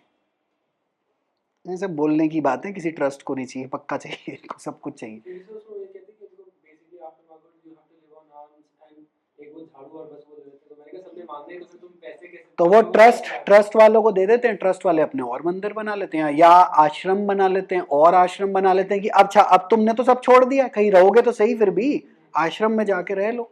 अब उस आश्रम के लिए भी तो पैसा चाहिए। दैट इज वाई क्लासिकली साधुओं को मना करा जाता था कि आप अपना आश्रम मत खोलिए, क्योंकि आश्रम खोलेंगे तो आप आश्रम की मैनेजमेंट में ही तो रह जाएंगे सारा टाइम। आप मतलब आप साधना करेंगे कब? आजकल हमारे पॉडकास्ट वॉडकास्ट पे भी बड़े लोग आते हैं, अरे भाई साहब आप सारा टाइम तो कैमरे पे आके बक बक बक बक कर रहे हो, भगवान को याद करते कब हो आप? मतलब मेरे को तो डाउट आता है कि भाई ये कब बैठता है ये आदमी, सारा टाइम तो आप ऑनलाइन ही हो, और इसमें आप कह रहे दुनिया में रखा क्या है? अच्छा दुनिया में रखा क्या है, तो फिर 500 करोड़ लोगों को बताना क्यों है कि इस सब में आओ?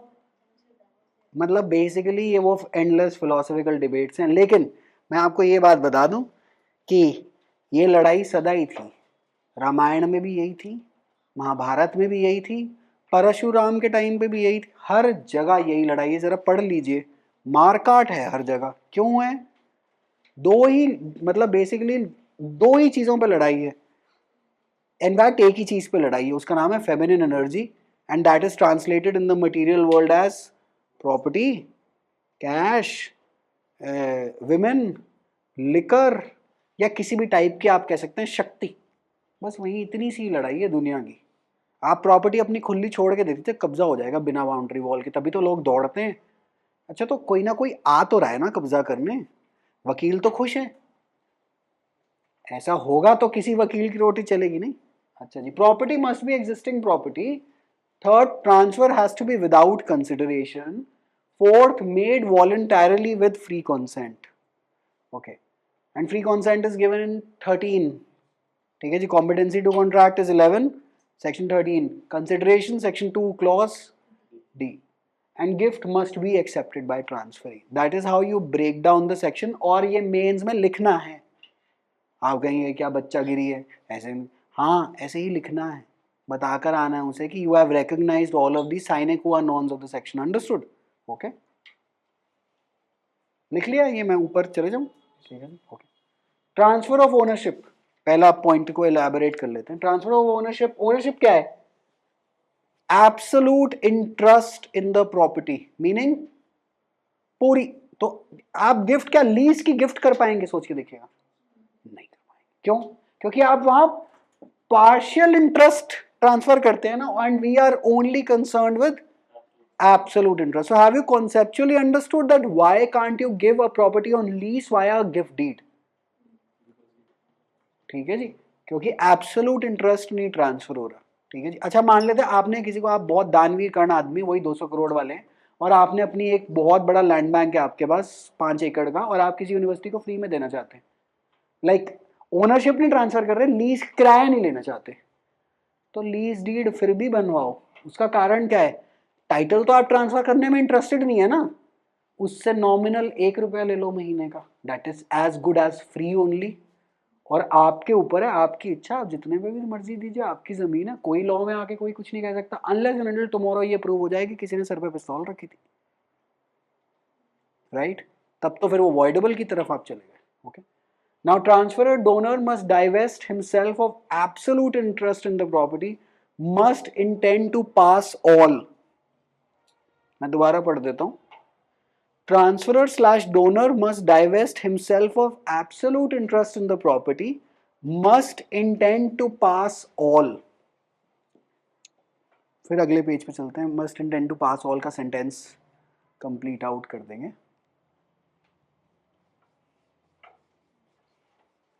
ठीक है जी, must intend to pass all ये हो गया। Okay, must intend to pass all rights and liabilities with respect to the property to Dolly.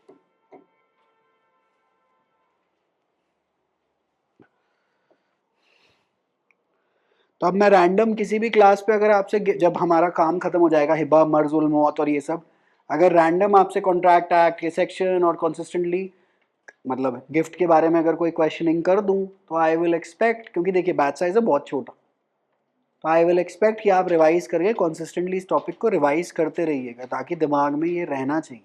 ठीक है जी, rights and liabilities with respect to property. Keshav Pai versus Jothoji Rao, AIR 2014, Karnataka high court, NOC 166। ये आपके notes के लिए है। क्या ह्यूमनली पॉसिबल है इन साइटेशंस को याद रखना? बिल्कुल भी नहीं। ठीक है जी, क्या ह्यूमनली पॉसिबल है? Like for example Karnataka high court का ही केस है। ठीक है जी, सुप्रीम कोर्ट वाले पक्का याद रखने हैं, दिल्ली हाई कोर्ट वाले अगर कोई लैंडमार्क है किसी भी टॉपिक पे पक्का याद रखना है। ये नहीं भी याद रखते चलता, लेकिन अगर एग्जाम में याद रह गया तो लिखना है। As simple as that. क्या नाम है? जोठोजी, जोठोजी राव, JOTHOJI राव। क्योंकि अगर आप कोई commentary, like commentary, when I say commentary I mean the book करेंगे, तो बेसिकली क्या करता है, लाइक जिस भी बुक से मैंने भी पढ़ा है, गिफ्ट के बारे में तो इतनी सी बात होगी, उसके बाद 15 अलग हाई कोर्ट के अलग अलग वेली सिचुएशन में बनाकर, मतलब जो उन केसेस में थी उनको लिखते रहता है। मुसीबत ये होती है जब आप सेल्फ प्रेप में हैं, लाइक सेल्फ प्रेप मोड में, यही नहीं पता चलता कि इसमें से छोड़ें क्या। वो कहते हैं रीड बुक्स, बुक्स के अंदर साइटेशन पे साइटेशन दे रखी है। तो इसीलिए हमें अपने बस topic wise answer out as in cases पहले से सॉर्ट आउट करके चलने, क्योंकि ये तो किताबों में एंडलेस है। मैंने जिस पेज से निकाला, आई थिंक वहाँ पे 6 और थे, मुझे ये वाला बेस्ट लगा तो मैंने अपने तजुर्बे से ये वाला यहाँ पे नोट डाउन किया। ठीक है जी, owner bequeath property to trust, left nothing for wife. मतलब ये टिपिकल पति निकल आया कलयुग का। मतलब पत्नियां भी टिपिकल है, डो नॉट वरी, इक्वालिटी की बात है आजकल। But owner bequeath property to trust, left nothing, कह रहे एक ट्रस्ट को छोड़ गया, वही ये 200 करोड़ वाला आदमी होगा, कह रहा है आपसे मैं संत बनूंगा, ट्रस्ट के लिए फैमिली को भी नहीं कुछ दूंगा, फैमिली को भी तो 200 करोड़ क्यों मिले, बीवी के नाम कुछ नहीं छोड़ गया। अच्छा, और बीवी को लगा कि पतिदेव गुजरे तो क्लास 1 लीगल है कौन है, बीवी ही है। बीवी ने उस प्रॉपर्टी का गिफ्ट कराना चाहा, कोर्ट ने कहा मैडम कौन सा गिफ्ट कराओगी आप, प्रॉपर्टी किसको छोड़ के गया है, ट्रस्ट को। The gift of such property by wife was held to be invalid. So this, अभी हमने साइटेशन लिख ली, लिखी क्यों है? टू प्रूव कि donor has to have capacity to donated ahead. इस केस के अंदर डोनर बनना चाह रही थी बीवी साहिबा, लेकिन बीवी जी को बताया कि वो तो अच्छा मान लो ट्रस्ट ना होती और अनदर वुमन होता, ये पाताल में घुस के ना उसकी दोबारा मौत कर आती, कहने तूने ये करा कैसे। ठीक है जी, पहले सती होती थी एक टाइम पे, है ना जी। स्टैंडर्ड स्टैटिक जी के क्वेश्चन है कि अंडर विच, वो कौन से लॉर्ड के अंडर ये बेसिकली बैन हुई थी सती। ठीक है जी, अब वो बेंटिंग था, हेस्टिंग्स थी, ये सारी की सारी अभी करने हैं हमने काम। और कौन सी एक्ट के द्वारा सती अबॉलिश हुई थी? बंगाल एक्ट 17, याद आ रहा है, एंट्रेंस के टाइम पर रट्टे मारते थे आप इन क्वेश्चंस के। सती एक तो कॉन्सेप्ट था कि अरे देखो बेटा, क्या ही तुम्हारा इश्क था उस व्यक्ति के साथ, वो खत्म हुआ तो तुम भी खत्म हो गए, है ना। एक तो ये होता होगा किसी जमाने में, फिर जैसे जैसे लोगों को समझ में आया कि ये थ्योरी उतनी काम करती नहीं, फिर जब जबरदस्ती एक टाइम पे सती कराई जाती थी, जबरदस्ती की, देखो पति परमेश्वर चला गया तुम भी जाओ, क्यों होता होगा? सिर्फ और सिर्फ प्रॉपर्टी का चक्कर है और कुछ भी नहीं है। क्यों? पति गया, फैमिली उस टाइम पे प्रॉपर्टी जो थी बीवी के नाम पे आई। अच्छा, और अब पॉसिबिलिटी उठ गई कि बीवी जी किसी और के साथ भी तो जा सकती हैं, और अगर वो किसी बाहर वाले, जो फैमिली के बाहर का व्यक्ति है, अगर वो टेक्निकली स्पीकिंग उस टाइम पे बीवी ले गया, प्रॉपर्टी गई। अब इसके दो इलाज हैं, या तो बीवी की घर में शादी करा दो जैसे पहले होती थी, छोटे भाई या बड़े भाई के साथ, इतना किसी को नहीं फर्क पड़ता, बीवी की इतनी कोई वेलबींग नहीं रख रहा कि ओ देखो बेचारी अकेली रह गई है, प्रॉपर्टी तो फैमिली की फैमिली में रह गई। अगर ऐसी पॉसिबिलिटी नहीं बन रही, इसको बोलो देखो कितनी अच्छी बॉन फायर लगाई हमने, सर्दी वैसे ही हो रही, थोड़ा अंदर जाके देखो। अंदर जाने के बाद आदमी वापस तो आएगा नहीं। अच्छा, और अगर वो गुजर गई, प्रॉपर्टी के आगे लीगल हेयर्स कौन थे? वही उसके father mother of the man, और हो गया। और पेट्रियार्कल सोसाइटी थी उस टाइम पे, women didn't have any voting right, there was no education, there was no nothing basically। तो कहते हैं एलिमिनेट हो जाओ। इस सब को रोकने के लिए आपकी सती अबॉलिश कराई गई थी।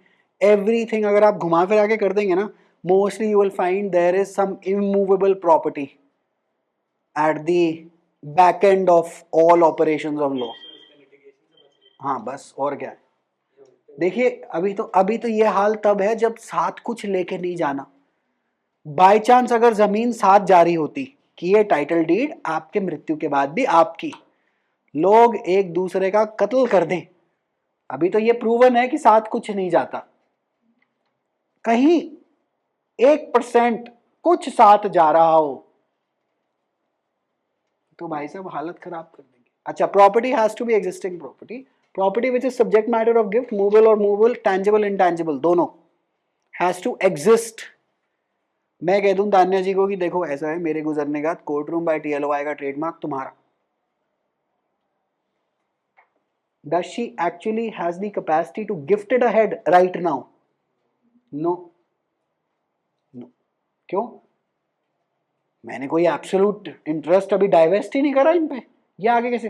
सो can you transfer a spes successionis 6A वाला? नो, आपके पास है ही नहीं। You just have a mere chance to get this, right? Mere chance ही है। मियर चांस तो वैसे भी कैसे ट्रांसफर कराओगे? प्रॉपर्टी यानी movable, immovable, tangible, intangible. Actionable claim and mortgages are intangible properties, so therefore they can or may be gifted. Since they meet the definition of an immovable property, so therefore they can be gifted. Definition immovable property में आपके आ गए actionable। अच्छा, वो section 5 section 6 दोनों comply हो गए, आप you are good to go with the transfer ahead। Okay। Gift of future property, वही spec successionist void है। आपने प्लॉट खरीदा, खाली प्लॉट है, आप कह रहे हो फर्स्ट फ्लोर बेटा मैंने गिफ्ट कर दिया तुम्हें। फर्स्ट फ्लोर एग्जिस्ट ही नहीं करता जी, पहले कंस्ट्रक्शन तो कराओ, है ना जी। कह रहे TPA की क्लासेस के बाद आदमी कह रहा है मैं जुडिशरी कोचिंग नहीं, प्रॉपर्टी डीलर बनूंगा। कि मुझे अब दुनिया समझ में आ गई है, अब से मैं प्रॉपर्टी में ट्रेडिंग करूंगा। अच्छा, as always one illustration is required for you to write in your answers। Sale of house in favor of A, meaning कोई एक सेल हो रही है, A को मिल रहा है घर सेल डीड से, so a proper transfer is taking place on the 5th of November 2024 and let us say that there is a gift deed made by A कि मैं खरीद चुका हूं on the 5th of October 2024। 5 नवंबर को घर मिल भी गया तो भी ये गिफ्ट डीड वॉइड है। क्यों? क्योंकि प्रॉपर्टी उस दिन एग्जिस्ट करती ही नहीं थी A के नाम पे। A के नाम पे कब आ रही है? 5 नवंबर को आ रही है, और वो उसी से पहले ही गिफ्ट कर चुका है 5 अक्टूबर को, तो गिफ्ट वॉइड हो गया। घर अभी भी जो ट्रांसफर हुआ है वो तो आ ही रहा है, समझे, वो तो ओके है। बट अच्छा, और मान लो 5 दिसंबर को ट्रांसफर करता है तो वैलिड है, सिंपल बात है। प्रॉपर्टी आपके पास है, it exist, you are the absolute owner, you want to transfer your absolute ownership ahead. आप संत आदमी, आपको कोई कंसिडरेशन चाहिए नहीं, है कि नहीं? अच्छा, लोग गिफ्ट डीड का रास्ता क्यों अपनाते हैं? थोड़ी सी स्टैम्प ड्यूटी या थोड़े से चार्जेस कम रहते हैं सेल डीड। तो अगर आप परिवार के अंदर ही कुछ खरीद बेच रहे हैं तो usually it is done by gift deeds, कि थोड़ा सरकार का थोड़ा सा रेवेन्यू कम हो जाता है, because it's not a proper sale. अच्छा, आप TDS की लायबिलिटीज से बचते हैं, सेल डीड में अमाउंट आएगा, उस पर सरकार को TDS चाहिए, उस पर आप कैपिटल गेन्स टैक्स भरें, right? Okay. Gift must B transferable under section 5 section 6। Section 6 में कैन नॉट बी बार्ड, 10 थे वहां पे, 10 specific considerations, 10 specific kinds of properties which cannot be transferred। ठीक है जी। तो स्पेक सक्सेशनिस्ट मैं कब ट्रांसफर कर सकता हूं, अगर मैं अकेडमिकली पूछूं आपसे? जिस दिन वो वर्ड स्पेक हट जाए, प्रॉपर्टी सक्सेशनिस्ट में मेरे पास आ जाए, उस दिन मैं गिफ्ट करूंगा। सिंपल बात है, ठीक है। ओके, आगे चलते। Gift of spes successionis is void. Section 6 clause A. Subsection 1 तो नहीं था ना 6 में? ये फ्यूचर प्रॉपर्टी एक ही बात है, ऑलमोस्ट एक ही बात। 6 के अंदर देखना सबसेक्शन 1 था कि नहीं था, क्या वो हाइलाइटर चाहिए? सबसेक्शन 1 था, सिर्फ क्लॉज है, क्लॉज था, ठीक है। ओके, सर इसको भी सेक्शनिस्ट बोलेंगे और ये 43 में फिर जब प्रॉपर्टी आ जाएगी तो फिर ये एक्ट ऑन नहीं हो पाएगा। क्या एक्ट ऑन नहीं हो पाएगा? ये प्रॉपर्टी ना, वो गिफ्ट, वो वांट, वो बात अलग थी, वो बात अलग थी 43 वाली। उसके अंदर तो सामने वाले से आपने कॉन्ट्रैक्ट कर दिया, मैं तेरे को बेच रहा हूँ। बेचने और गिफ्ट करने में अंतर है। गिफ्ट के टाइम पे नहीं आप इन्फोर्स करा पाए, नहीं होता, क्योंकि गिफ्ट तो उसी टाइम चाहिए, क्योंकि सामने वाले ने एक्सेप्टेंस भी तो देनी है, वहां एक्सेप्टेंस थोड़ा ना थी। ठीक है जी, वहां कंसिडरेशन का factor. Now no consideration, section 2 clause D ICA 1872 1872। जब कंसिडरेशन लिखेंगे तो क्या करेंगे? Section 2 clause D ICA 1872। A good judiciary aspirant, a person who's actually prepared for the mains, has these on their tips। की आदत पड़ चुकी है भाई, जैसे ही कंसिडरेशन लिखता हूँ सेक्शन 2 क्लॉज डी अपने आप ही लिखा जाता है साथ में ICA 1872, right. These are that, वो जो छोटी छोटी एज है ना कंपटीशन के ऊपर, यही है। अच्छा, और मान लो लेट अस से, मान लेते, मेरे को अभी पता नहीं है, लाइक गिफ्ट की कोई लिमिटेशन पीरियड ऐसा कुछ है, और कहीं आपने अपने मेन में डाल दिया, ऐसा बल्ले बल्ले आपकी, right. That is what they are hunting for actually, कि कौन नेट उनकी सिलेक्शन प्रोसेस का एक ही क्राइटेरिया है, कौन ज्यादा पढ़कर आया है। दूसरा, किसका दिमाग ज्यादा चल रहा है। कौन सा दिमाग? Judicial mind, application of judicial mind, that is all. ठीक है जी। अच्छा, अ नेग्लिजिबल अमाउंट, मान लो 1 रुपया भी दे दिया ना अगर गिफ्ट में, it will be considered either as a sale या exchange depending on of course the facts and circumstances of the case, but usually a sale। 1 रुपया भी चला गया ना अगर गिफ्ट में, ये सेल है, गिफ्ट नहीं है। ठीक है जी। अच्छा, और ये सेल और गिफ्ट अलग अलग हो गया, तो उनके प्रोसीजर भी तो अलग अलग होगा। रजिस्ट्रेशन एक्ट 1908 के अंदर जो जो प्रोसीजर होगा वो भी अलग अलग होगा, पूरी टैक्स लायबिलिटी अलग, मतलब सभी कुछ अलग हो जाएगा। That is why it is crucial to define things. ठीक है जी। अच्छा, pecuniary consideration must be valued in terms of money or property। अच्छा, what is pecuniary jurisdiction?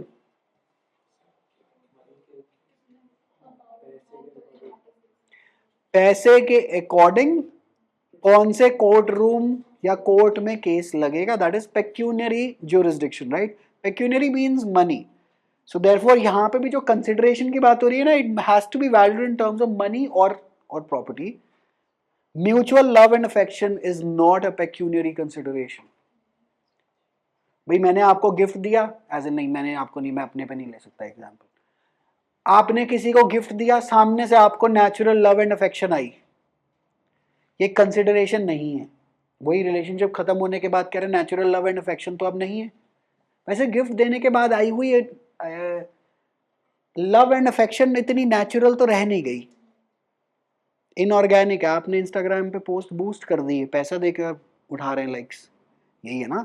Natural love and affection में अगर आपने गिफ्ट दिया है, गिफ्ट तो कुछ ना कुछ फिजिकल दिया है, और सामने से क्या बहा है गिफ्ट देने पे, natural love and affection. That is not consideration under law, understood. क्योंकि अगर ये कंसिडरेशन हो गई, गिफ्ट गिफ्ट नहीं रहा, अब तो सेल हो गई।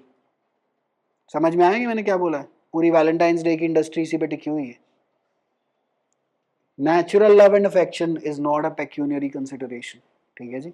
Under law may be considered in real life, law में नहीं है ये कंसिडरेशन। ठीक है जी। ओके, आगे चले, लिख लिया? ठीक है जी, आगे चलते हैं। मुन्नी देवी वर्सेस छोटी, वाह। AR 1983 इलाहाबाद 444। अगर ये केस लॉ मेंस में लिखा हो ना, पक्का वो उठा के चेक भी करेगा, कह रहा है ये क्या लिखा है इसने, मुन्नी देवी वर्सेस छोटी। आप सोचिए हम लोग जो अपर मिडिल क्लास है लिटिगेशन से डरते, नीचे वाला तो कहना चल तू। और इसीलिए उनका जुडिशरी पे बहुत बहुत भरोसा है। देखिए उन्होंने कभी सीजेआई चंद्रचूड़ से तो कभी नहीं इंटरेक्शन करनी बेचारों ने, नीचे वाले हमसे तो करनी है। इसीलिए we need to be ultra careful कि हम लोग जस्टिस एक तो स्विफ्ट तरीके से ही डिलीवर करें, दूसरी बात तमीजदार बन के रहें।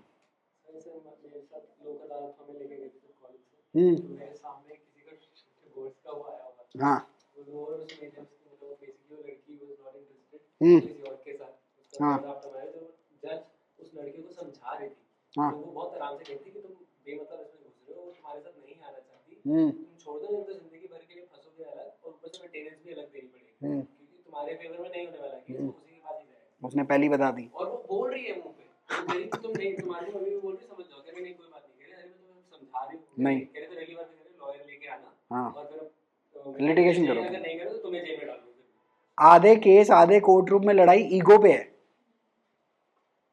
ठीक है जी, ओके। मुन्नी देवी वर्सेस छोटी है 1983 Allahabad 444। Mother in favour of only daughter gave a gift of property. Daughter promised to look after and mother during her life. This was counted as a gift because natural love and affection was not considered as consideration. तो ये court गया क्यों, कौन होगा? Munni Devi versus छोटी, कोई ना कोई और तीसरा आदमी कि देखिए ये गिफ्ट डीड इनवैलिड है, हमें भी प्रॉपर्टी में शेयर चाहिए, that they promised each other. Basically mother ने क्या करा, देख बेटी अगर तू मेरे पैर दबाएगी और मेरी बीमारी में सहायता करेगी तो मैं ये प्रॉपर्टी केवल तेरे ही नाम करूँ।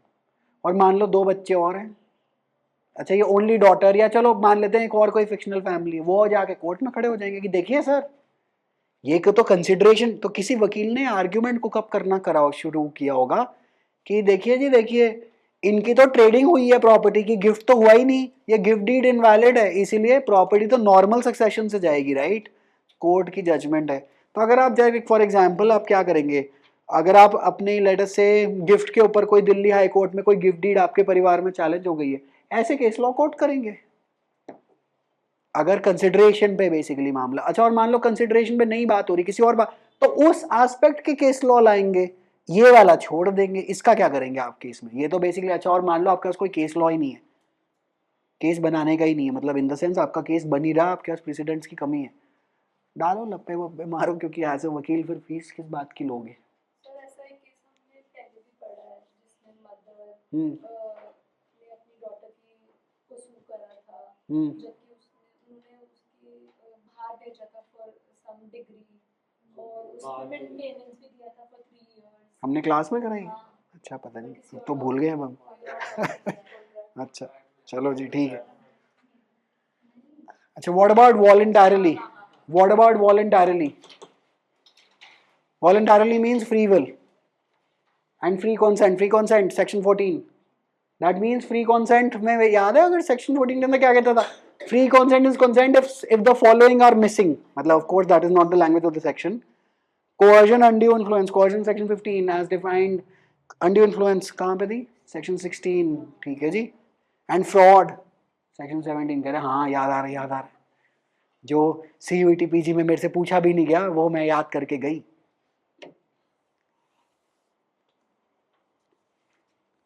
मुझे तो समझ नहीं आती, ये पागल कहीं के ना हो तो CUET यूजी में 17 साल के बच्चे से what is ad hoc arbitration ऐसे सवाल पूछ रहे हैं, और PG में 21 साल की उम्र में मोडेम की स्पीड पूछते हैं। अरे वेल डन, प्रबल कह रहा मेरा पूरा 1 साल इसी में रट्टा लग गया था लॉ करने के बाद। बेटर आंसर के लिए अगर ये सेक्शंस मेंशन हो गए बढ़िया तरीके से तो एक्स्ट्रा +1 आ जाएगा। And at the end of the day these छोटे छोटे +1s are all the difference that you need to make it into, UPSC वाले उसको कहते हैं होली PDF। मैं तो हमेशा इसके खिलाफ हूँ कि इतना भी ज़्यादा कुछ होली वोली ना बनाओ, हवा ही भरते रहते हैं ये लोग। तो जैसे वो कोई अब कल मैडम लिख रही थी हमारे इंटरव्यू प्रोग्राम से 54 सिलेक्शन हुई हैं, देखिए इंटरव्यू प्रोग्राम होता ही क्या है मैडम, इंटरव्यू प्रोग्राम होता है कैंडिडेट सब कुछ अपने आप कर गया, आपने वीडियो बनाने के लिए फ्री में इंटरव्यू बुला लिया और उसको बोला टाई टिक करके जाना, और कह रहे हैं हमारे इंटरव्यू प्रोग्राम से 54 सिलेक्शन। भाई साहब सुनो, थोड़ी सी हवा इसमें कम भरो। यूपीएससी वगैरह की तो मतलब यूपीएससी में तो ऐसी हालत करी हुई है जिसका कोई हिसाब ही नहीं है। अभी वो कोई कह रहा था जज बनोगे तो 5 नौकर मिलेंगे, मैं कहा भाई साहब क्या बोली जा रही है, अरे बैठ के पढ़ ले भाई, ये 5 नौकरों के लिए जज ना बनना कभी भी। 5 नौकर इतने वैसे पैसे कमा लो बिजनेस कर करके कि 5 नौकर रख ले आदमी, 5 नौकरों के लिए जज बनोगे तुम, यार कख जज नहीं बनना तुमने। 138 एनआई के केस में लोग तुम्हारे पे डाल देंगे, चेक बाउंस हो गया मेरा।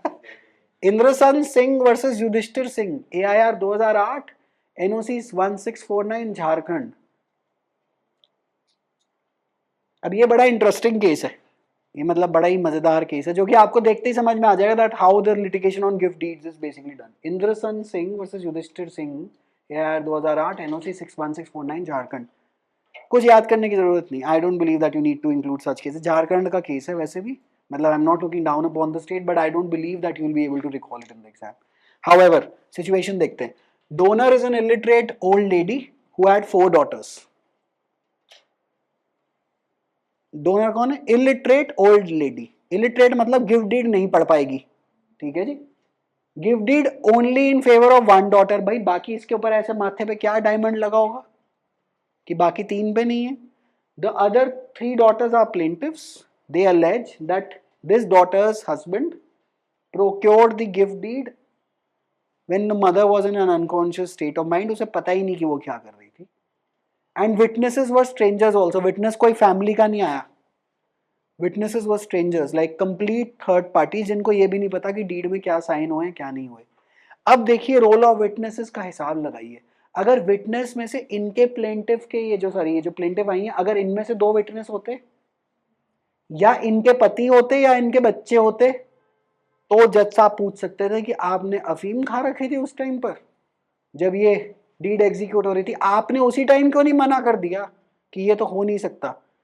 विटनेस का बहुत इंपॉर्टेंट रोल है, इसीलिए pro tip for life even in practice later से आपने अपने क्लाइंट की कोई डीड आप एग्जीक्यूट करा रहे हैं उसका विटनेस बनाना, उसी के रिलेशन में कोई बंदा नहीं, ताकि कल को अगर डिस्प्यूट उठा भी तो आप विटनेस से एटलीस्ट ये तो करवा सकते हैं कि देखिए देखिए आप तो थे, राइट। सो फॉर एग्जाम्पल जैसे इस जगह की तो नहीं, खैर लीज डीड हमने रजिस्टर नहीं कराई, किसी दूसरे की मान लेते हैं, तो उसके अंदर मैं हमेशा ट्राई करता हूँ कि फॉर एग्जाम्पल अगर मेरी मदर के नाम पे प्रॉपर्टी है तो मैं ही विटनेस बन जाऊं कि मैं देखूं तो सही कि क्या हो रहा है, और कल को बाय चांस कभी कुछ हो जाए तो I am a very credible witness versus late us से अनन्या को विटनेस बना दी। वो कह रही है अनन्या कल को कहेगी भाई साहब मेरे को नहीं पता इसमें क्या हुआ, वो कहेगी आप कौन, तो विटनेस की वैल्यू बहुत नीचे चली जाती है। इसलिए लोग स्ट्रेटेजिक विटनेसेस बनाते हैं कि कल को बाय चांस कुछ हुआ। देखिए सारी तैयारी बेसिकली कोर्ट रूम में वॉर करने की है, राइट। तो ये एज ए वकील आपको जब आप प्रैक्टिस में जाते हैं ना, आपको केस पे केस देख देख के समझ में आना, एक पैटर्न समझ में आना शुरू हो जाता है कि केस किस बात पे लगेंगे, तो उन बातों को निगेट करने की क्षमता के हिसाब से आपकी फीस बढ़ती चली जाती है, प्रोवाइडेड कि आप ग्राहक ला पाए। भाई स्किल आपके पास चाहे जितनी मर्जी हो, सीटें अगर खाली रह जाएंगी तो आप ही का नुकसान है। It is as simple as that. तो इवन इन लॉयरिंग, तो जैसे जैसे आपका टाइम बढ़ेगा in practice, your ability to get more and more clients, क्योंकि आप एक एक सेकंड में बता पाएंगे कि इस केस में ये हो पाएगा या इस केस में ये नहीं हो पाएगा, एज सिंपल एज दैट, ठीक है जी, okay. So deed didn't say contents have been read over or understood, मैं केस के अंदर ही हूं, ठीक है जी। डीड डिडंट से, कभी अगर आपने कभी डीड पढ़ी है कोई तो उसके अंदर मैं अपने पूरे होशो आवास में I know the contents of this deed, I have understood it in full conscious, right. Deed ने ये भी नहीं कहा gift deed did not confer any title right और interest, gift deed was held to be invalid, कि ये कैसे हो गया। The facts and circumstances of the case are showing कि this gift was affected by either fraud या undue influence over the mother, right. So free consent and voluntarily शब्द ऐसे use होता है ना केस लॉ, अंडरस्टूड, ओके। और अगर fraud और अनड्यू इन्फ्लुएंस हुई है, द बर्डन ऑफ प्रूफ या onus is on the person who alleges it. जो कोर्ट में जाके कह रहा है कि फ्रॉड अनड्यू इन्फ्लुएंस हुई है, वो ही प्रूव करे, पहला onus. Then the burden shifts to the person who benefited, कि तुमने बेनिफिट कैसे नहीं करा। इस सिचुएशन में से याद है एक burden of proof undue influence में भी एक्सेप्शनल केस होता था इंडियन कॉन्ट्रैक्ट एक्ट में। Burden of proof was on the person who committed the undue, allegedly committed the undue influence, कि तुम बताओ कि तुमने कैसे नहीं करी, because you are in a position to dominate the will of the other. ठीक है जी, ओके। पांचवी acceptance, property can not be given even in gift against the donee's consent. Even in a gift सामने से consent चाहिए। ठीक है जी,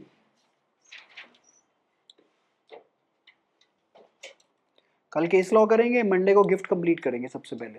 ठीक है जी, गिफ्ट कंप्लीट करके वहीं पे अपना सेक्शन 13 पे वापस आ जाएंगे, आपके ये बॉर्न पर्सन अनबॉर्न पर्सन वाली जो कॉम्प्लेक्स जो सिचुएशन है। ठीक है, property can not be given even in gift against his और कंसेंट। नाउ ये लिख तो लिया है, लॉजिक जैसा कि हमने पहले ही भी देख चुके हैं। डोनर में रिफ्यूज द गिफ्ट, राइट। देखिए ये सेम एग्जाम्पल लिख लीजिए। Property worth, for example property worth 10 crore is being gifted with 11 crores as taxes। अगर consent ना हुआ या 20 crores as taxes, बहुत अच्छी प्रॉपर्टी आपको मिली, 10 करोड़ की प्रॉपर्टी मिली है, 10 करोड़ के उस पर आपने टैक्स भरने हैं, नेट नेट आप -10 में ही तो हैं। ऐसी प्रॉपर्टी से तो ना भली हो, सिंपल बात है कि नहीं है। ऐसी शक्ल हो जाएगी ऐसी प्रॉपर्टी मिलते ही, ऐसा शौक लगेगा, कह रहे जेब के 10 करोड़ रुपए जा रहे हैं। और अगर मान लो कंसेंट ना हुआ तो जबरदस्ती एक्सेप्ट हो गई, ऐसे तो कोई किसी के सर पे भी कुछ भी मार देगा कि ये लो, ये पकड़, इसको पकड़ाना है, इसको फंसवाना है, ये लो जी गिफ्ट है, गिफ्ट है। कह रहे जी गिफ्ट है, वेल डन। आपने किसी को गिफ्ट आईफोन गिफ्ट करा, उसने खोलते ही देखा एप्पल सब्सक्रिप्शन एंड्रॉयड निकला है, चलो वो तो कट ही गया बेचारे का। एप्पल सब्सक्रिप्शन आपको महीने का इसमें 15,000 रुपए का भरना पड़ेगा जस्ट टू यूज इट। यार कह रहे किस बात का गिफ्ट हुआ। आप मान लेते हैं किसी को आप hotel stay 5 star hotel stay gift करते हैं। ठीक है जी, चलो जी, कमरे के पैसे आपने भर दिए, वो आदमी वहाँ पहुँचा और उसको छींकने के भी अब पैसे लग रहे हैं, क्योंकि 5 स्टार है एट द एंड। तो साथ में कोई कूपन वूपन लोड करा के दीजिए ना, आदमी नंगा हो जाएगा। नहीं तो कह रहे वहां जाके रेस्टोरेंट में खाने लायक नहीं बचा यहाँ पर। सोच के देखिए, वो कह रहा है इससे अच्छा तो मैं आता ही नहीं। तो therefore you need the acceptance. ठीक है जी, ओके, आगे चलते हैं। एक्सेप्टेंस कैन बी इम्प्लाइड और acceptance can be express. Express acceptance meaning सामने वाले ने कहा हाँ जी तुम मेरे मैं तुम्हारा। इम्प्लाइड कैसे होगी इम्प्लाइड और एक्सेप्टेंस ऑफ गिफ्ट? स्वीकार कर ले, स्वीकार कर ले, सिंपल बात है, स्वीकार कर लो। स्वीकार कर लिया तो इम्प्लाइड एक्सेप्टेंस। मान लेते हैं आपने किसी लड़की के सीक्रेटली बैग में परफ्यूम डाल दिया कि मेरा तुम्हारे गिफ्ट है। क्या होगा? अब दो ही चीजें हो सकती है। अगर उसने इम्प्लाइडली एक्सेप्ट करा है तो क्या करा होगा? घर ले जाएंगे। और अगर रिजेक्शन है तो ढूंढो ये किसने बदतमीजी करी है। अच्छा मान लो बदतमीजी करी नहीं और बाद में कह रहे हैं नहीं मैं तो कभी कहा ही नहीं था। अरे अरे अरे, कह रहे इम्प्लाइड एक्सेप्टेंस हो गई है। इम्प्लाइड एक्सेप्टेंस कैसे देखूंगा? कंडक्ट ऑफ डोनी से, if you take possession of property, मान लेते हैं 10 करोड़ 20 करोड़ वाली प्रॉपर्टी में आपको पता है ये बात और आपने फिर भी जाके पोजेशन ले ली, भाई साहब एक्सेप्टेंस कर ली आपने। या आपने पोजेशन ऑफ टाइटल डीड्स ले ली, सामने से कागज ले लिए कि लाओ जी, एक्सेप्टेंस हो तो गई, दिस इज इम्प्लाइड। और एक्सप्रेस में तो आप लिख कर ही देंगे कि हाँ जी जी मुझे स्वीकार है जी ये गिफ्ट। ठीक है जी। Where a gift is made to a deity, it may be accepted by its agent, priest/manager, pandit ji basically. ठीक है जी। इसीलिए जब आप ये जो श्राइन बोर्ड देखते हैं ना बड़े मंदिरों की, देखिए जहां पे भी एक बड़ा मंदिर बनता है ना उसके आसपास देखिए कितने दुकान वालों का घर चलता है। एक भी बड़ी चीज, मान लो एक बड़ी कोचिंग है, आपको पता है होता क्या है? लाइक मान लो अगर ये आज ईश्वर की कृपा से कोचिंग बहुत बड़ी हो जाए, इन द सेंस बहुत सारे बच्चे यहाँ पे हो, यहाँ पीजी इंडस्ट्री बन जाएगी आसपास सारी, केवल एक कोचिंग के दम पे। अब यहाँ पे अयोध्या में श्री राम जी का मंदिर बना है, अयोध्या की तो सूरत बदल गई, क्योंकि इतनी बड़ी शक्ति वहां पर आ गई है, राइट। इतनी बड़ी शक्ति आई है तो वहां पे भौतिक बहुत फायदा हो गया आसपास। आप अयोध्या के मंदिर में के बाहर केवल हार की दुकान और फूलों की दुकान खोलने की कोशिश करिए, क्योंकि लोग खोलने नहीं देंगे, क्योंकि वहाँ पे ऑलरेडी जो बैठ रखे हैं उनकी मोनोपोली बन जाती है थोड़े टाइम में।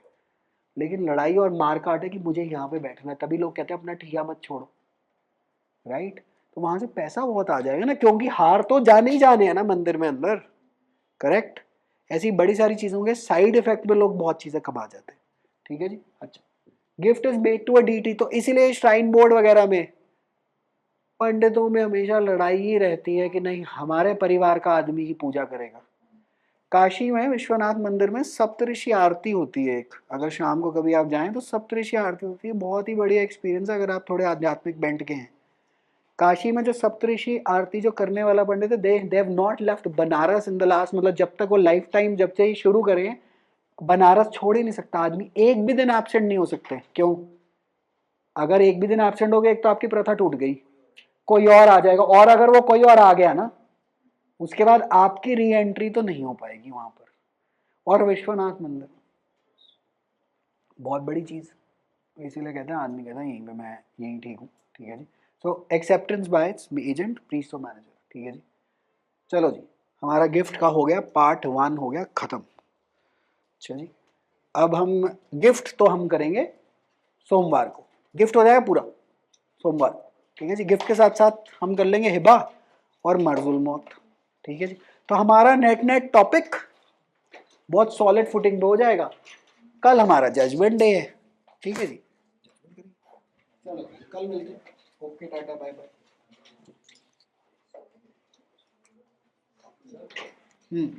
अभी रुको।